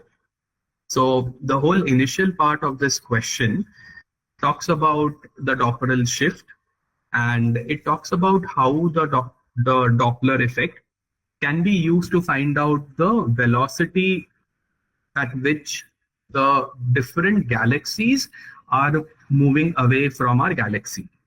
We call this as the velocity of recession. And for this, it tells you that you can find out the velocity of recession by multiplying the speed of light into a factor z, and this z is basically the shift that you see in the wavelength divided by the wavelength itself. Then it talks a lot about the different methods which are there via which we can observe this shift. One method is spectrometry and the other one is photometry. It talks about what is spectrometry, what is photometry, but most of this part is not really required or relevant for the next part of the question. So you could actually just quickly go down to the last part and see what the question really is. So it says that the galaxy was imaged through different kind of filters. And what these filters do is that they filter or look at a particular wavelength of light. Now, a particular galaxy was observed through these different filters, and the wavelengths of these filters has also been mentioned. These are the wavelengths at which the filters are operational, or they will let the light of these particular wavelengths through.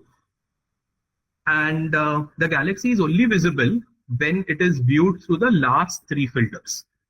So of the 5, the galaxy is only visible in these 3, which means that wavelength that is in this range is being emitted, or light of this wavelength is being seen from the galaxy. Now, generally, the galaxy should have emitted light across all the wavelengths. But why is the light of certain wavelength not visible, or why there is no light coming in this wavelength, is because that light which is below 100 nanometer wavelength is absorbed by the hydrogen that is surrounding the galaxies.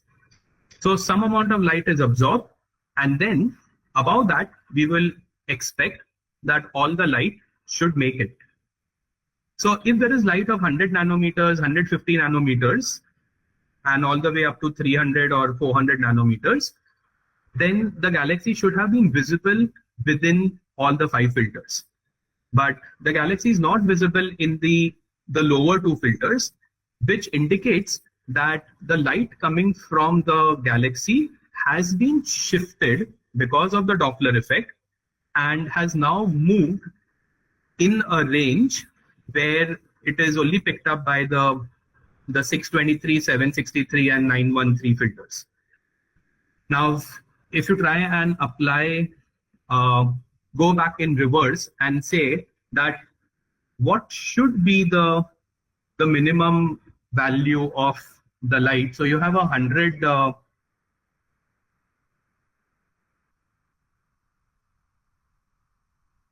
so you had 100 nanometer, and that is now being shifted at least to 623 nanometers.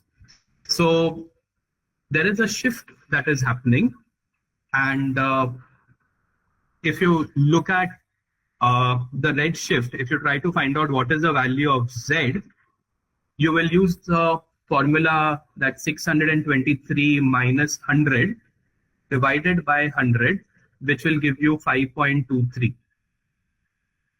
So the 100 nanometer wavelength has been shifted all the way up to almost 623 nanometers. Now, the answer is either C or D. And over here, the actual answer is C, because at 623, you're already started detecting the galaxy. And normally, most of these detectors will have a profile something like this, where 623 would be the peak, but they would also detect things on either side of the 623 nanometers. So the actual redshift would probably lie somewhere between the 477 and 623 nanometer as the number. So the correct answer in this particular case is C. Now for a question like this, students really would not have that much idea about spectrometry, photometry, the redshift, and the Hubble relation and things like that. But a lot of these concepts have been explained in the question itself. And basically, the child needs to understand that this has something to do with the Doppler shift. And how can I apply the Doppler shift as a concept to the practical astronomy that we are talking about? Now let's look at a few more questions on a similar kind of a time, where mostly you would have no idea because you wouldn't have heard of these concepts before, but they are probably introduced in the exam for the first time. So in this question, we are talking about the astronomer Henrietta Leavitt, who had found out that there are certain types of variable stars. Variable stars are stars who change their magnitude or the brightness over a time period.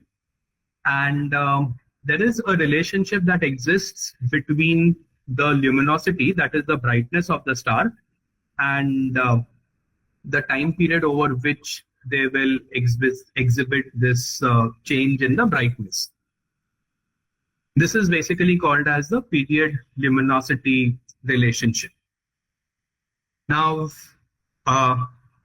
there is another concept that is introduced over here, which talks about the magnitude of the star. So it talks about the absolute magnitude, which is given by capital M, in relation to the apparent magnitude, which is given by the letter small m. And there's a formula given to us that the m minus capital M is equal to 5 log d minus 5, where d is the distance in parsec. Parsec is a term that is basically introduced in units and dimensions in standard 11, but this magnitude relationship and all is not there in any of our textbooks. So all these concepts are completely new to a child. And finally, what they've given is that the distance between the Milky Way and the Andromeda galaxy is 765 kiloparsec.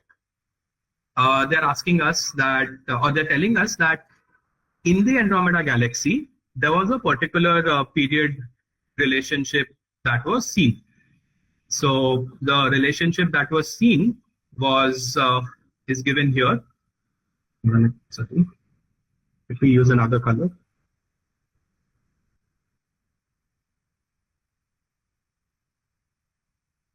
So there is a particular formula that is given here, which says that P over here stands for the period, and M over here stands for the magnitude that is being seen.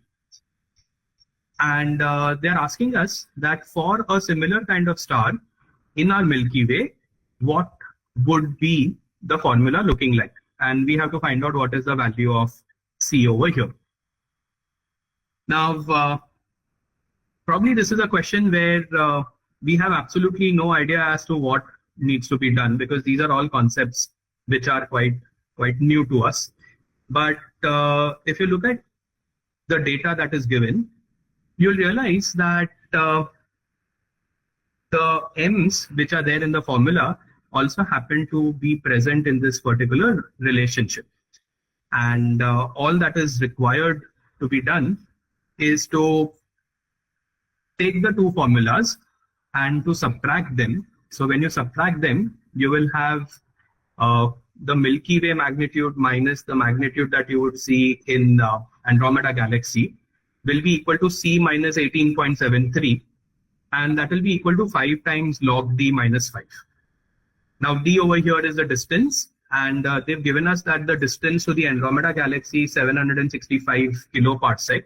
You just plug in that number over here, and you will get that the value of C will be minus 5.69. So there are questions like these which will appear in the NSEA, where there's a new astronomy concept which the question is based on, and generally there will be enough information that will be given to the child so that the child can read the information, try to make sense of the astronomical concept that is involved, and apply that to deduce the right answer.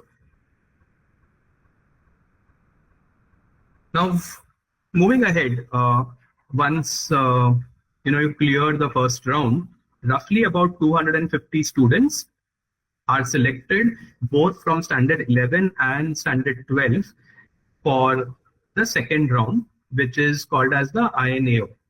INAO is basically the Indian National Astronomy Olympiad, and this is basically a theory kind of an exam. There are normally 5 to 8 theory questions which need to be solved in 3 hours. And it generally includes one question which is specific to observational astronomy. To give you a sample of some of the questions which appeared in the INAO, one of the questions from 2018 competition was talking about like in Newtonian mechanics, we assume that things generally happen instantaneously. That is, there is no time delay between an event happening and its effect being registered. However, if you have some idea about Einstein's theories, we know that there is nothing that can travel at a speed faster than light, which means that if the sun were to suddenly disappear, then the gravitational force of the sun will not instantly disappear, but it will take certain amount of time to vanish. And the question over here was asking the students to find out that if we were to start with different theories, the Newtonian theory versus the Einstein's theory, then what will be the angular difference between the positions when the Earth will kind of move in a tangential direction. So what is happening here is, let me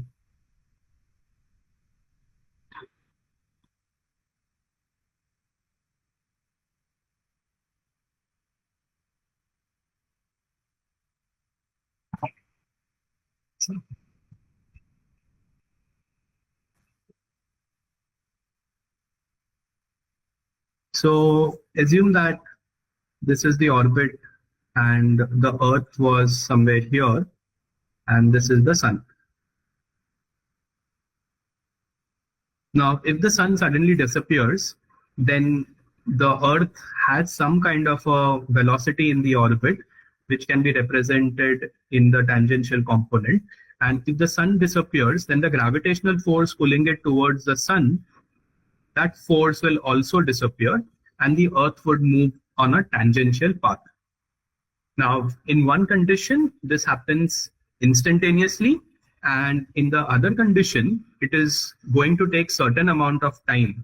And the time is basically 499 seconds for the information to reach us. So in this question, the students had to find out that in 499 seconds, how much is the angular distance that the Earth would cover.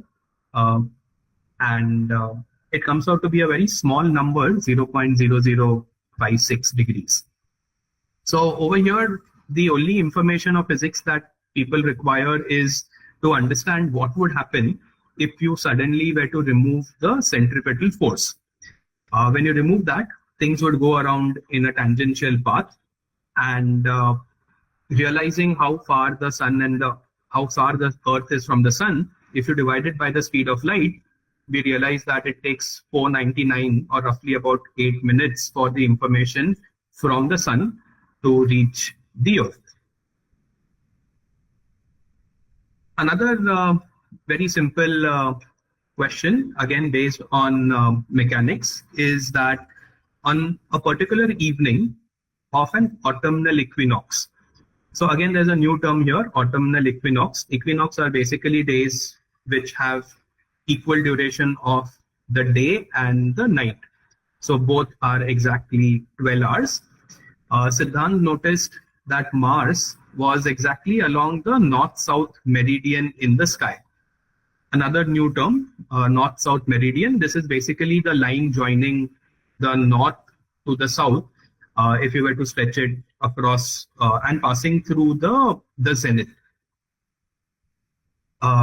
So Siddhant noticed that Mars was exactly around the north-south meridian, exactly when the Sun was setting.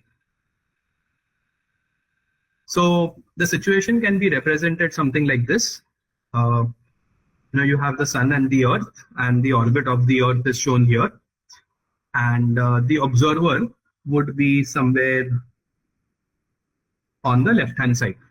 For this observer, the Sun is setting, and at that point in time, the Mars planet appears exactly overhead. So it appears at an angle making 90 degrees.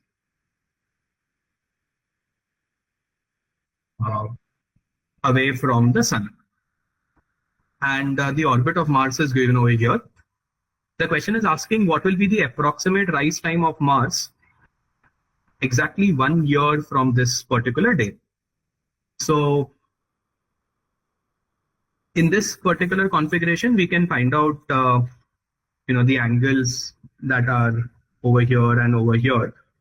So the angle that Mars is making with the angle between, so one angle is 90, but the other angle that you get, actually not this one, this angle is almost 49 degrees.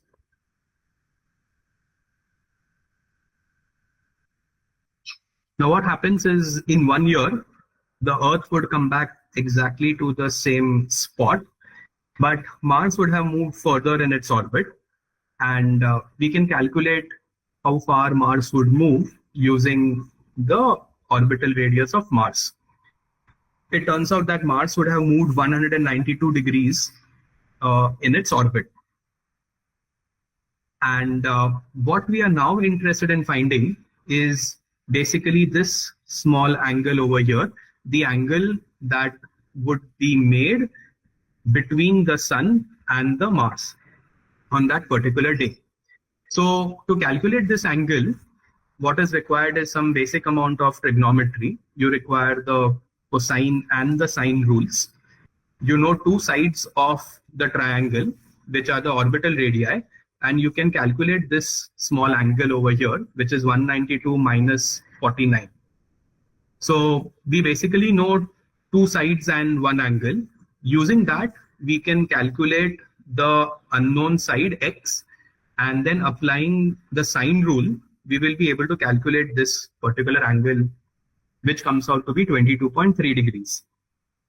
Now, when Mars is rising or will appear, there is a difference of 22 degrees between Mars and the Sun, which we can convert into time by realizing that it takes roughly 4 minutes for the Earth to cover 1 degree. So you can find this out by saying that Earth covers 360 degrees in an entire day, and so you can find out that for covering 1 degree, it requires about 4 minutes. So 22.3 would translate to something like 89 minutes, which is basically 90 minutes before sunrise. So 1.5 hours before sunrise is when you would see the planet Mars.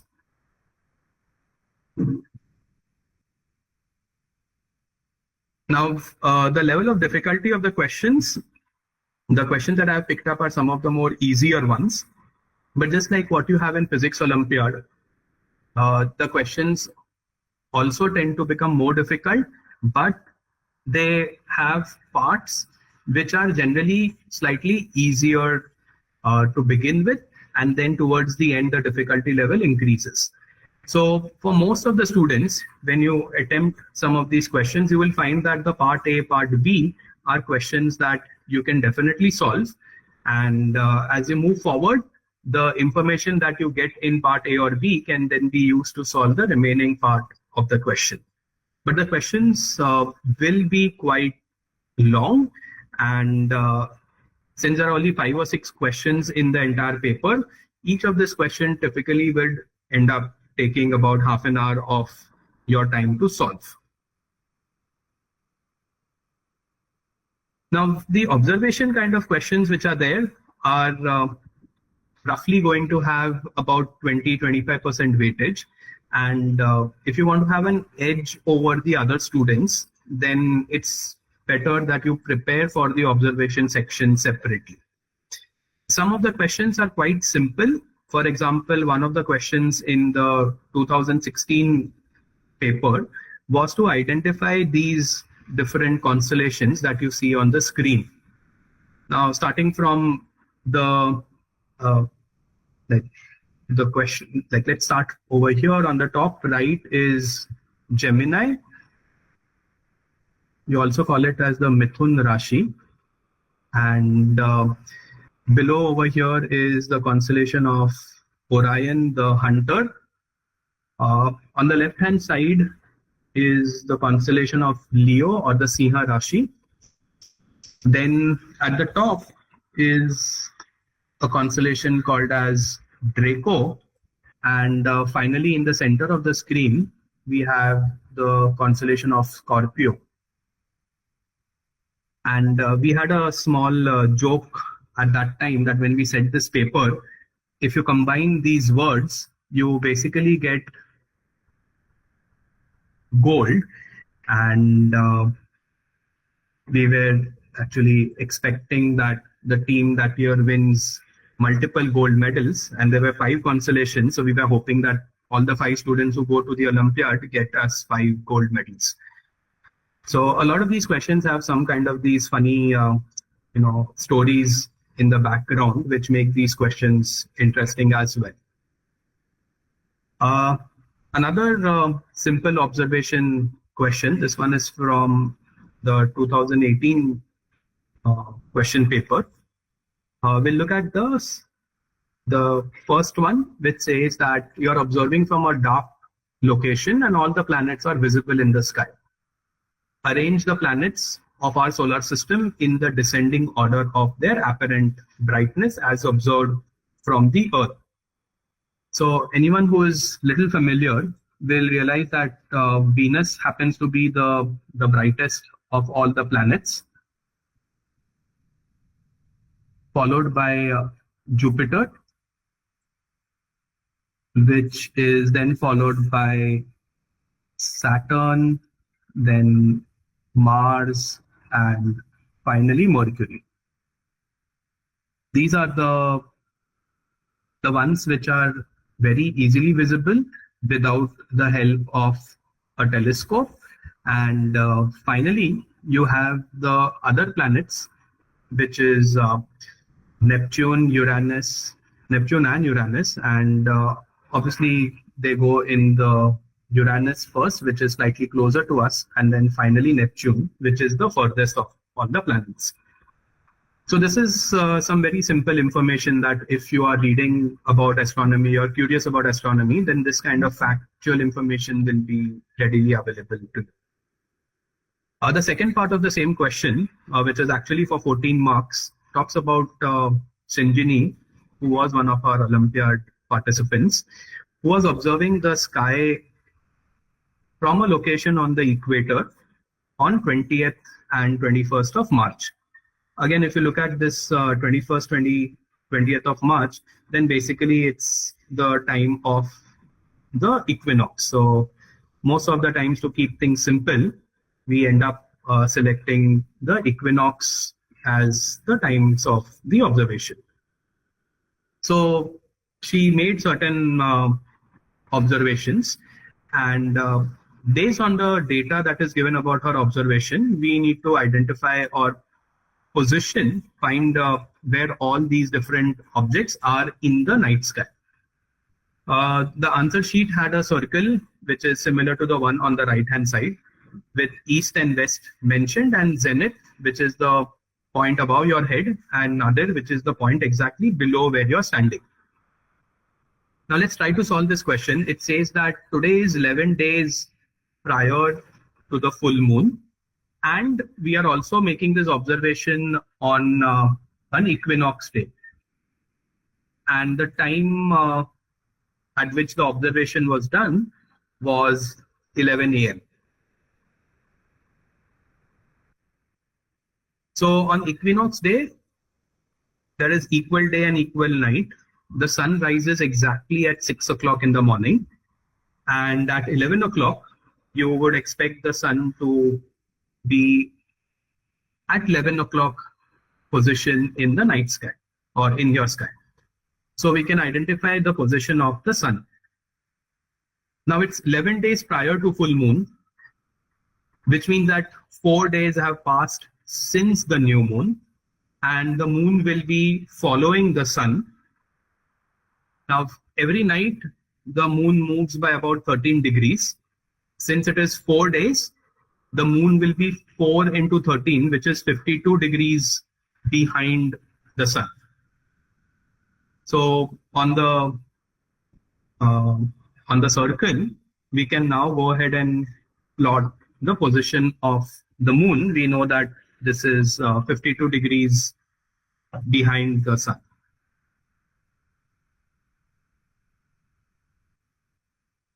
Saturn is seen in the constellation of Sagittarius.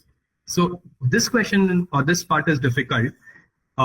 We need to understand that the equinox, when it happens, at that time, what is the zodiacal constellation that the sun is in?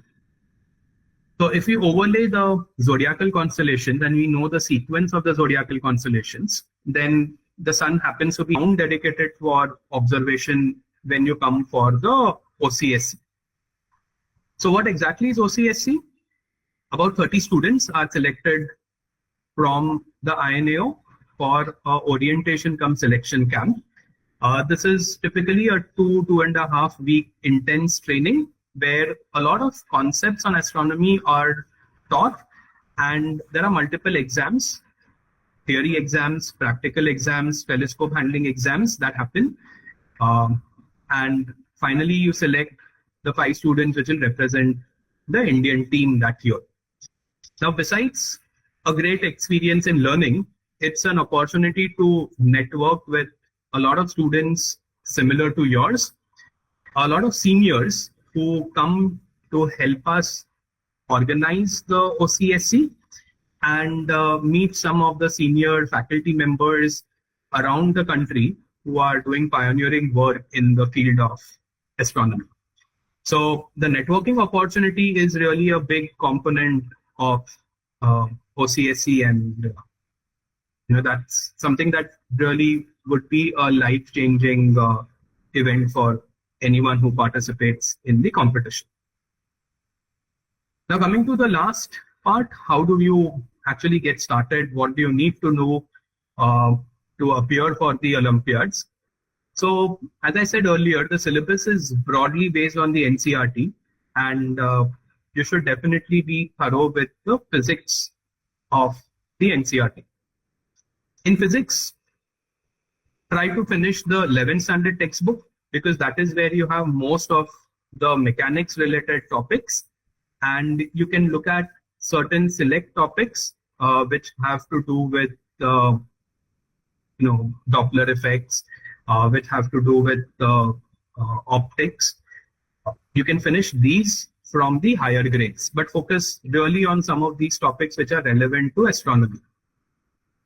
To prepare for observation and for the map related questions, you can download and install Stellarium, which is a free software which is available both on the computer as well as on the mobile phones, and you can simulate the whole sky using Stellarium. And then there are certain books which will help you to get a general idea about astronomy. So they will be available probably in your library, or some of these books can be ordered online from Amazon or Flipkart. The first one that I would recommend is Astronomy Principles and Practice. This will give you all the basic concepts and will also introduce you to some of the astrophysics related topics. And any encyclopedia kind of a textbook, I picked up a book called as Pathways in Astronomy over here, is also good to learn about all these different terms that we have been encountering. Cepheid variable stars, or galactic rotation curves, Hubble constant. So these are things which, if you have read them before, they might seem familiar and therefore make the paper seem a little more easier. Another way, one of the better ways to prepare for such exams is to look at the past papers. So for the NSEA, you can go to iapt.org.in, and they have the past 6 to 7 year papers available for download along with the answer key. The solutions are not there, but I'm pretty sure that you can look up books or search online to find out the solutions for the questions. And if you want the INAO paper, they are available on the HBCSE's website, and the final International Olympiad papers, these are available on the IOAA's website. The INAO and the IOAA also have exhaustive solutions and the marking schemes with the question papers. So this will give you a good idea of what kind of topics you need to prepare for, and the level of difficulty of the questions that are asked typically in the Olympiad. So with that, I kind of come to the end of my presentation. I hope that I have been able to give you some idea of how you can get started, the kind of questions that are expected, and where you can get access to these questions. If you want further help, you can reach out to me later over email. Your sir can provide you my contact details, and I would be glad to help you with any questions that you might have. Over to you, sir. Thank you, sir. Thank you very much for providing a very precise and very important information regarding the astronomy subject, like you have shared the very precise information on like how to prepare and what are the different books they require to get, and you also shared the section 1 part 48 MCQs, section 2 part there are 12 MCQs are there. Even you have shared the theory, observational astronomy and data analysis, that part is also required for the student. Even you shared the Kepler law, and all this information are really very helpful for our students, sir. And finally, you have shared the certain softwares, and Stellarium software is there, and even the astronomy principle and practice book. So all this information should be really very helpful for our students, sir. So thank you very much, sir. So if anyone is having any query or question, please ask to sir. So anyone is there? So anyone want to ask any question? Okay, sir. So I think I will share the question if any students will ask. Sure. So thank you very much, sir. Thank you once again, sir. You're welcome. Thank you, sir. Bye. So tomorrow morning we will have the chemistry session, and we are going to start around 10 o'clock. So tomorrow 10 o'clock we will have the Professor Amrit Krishna Mitra, and Agam Shah student will be there. And in the afternoon session, Professor PG Kale, he is an expert in the biology, he will be there. And in the maths, for the maths part, Professor Udyam Prajapati will be there in the late evening session. So thank you very much, sir. So thank you for joining.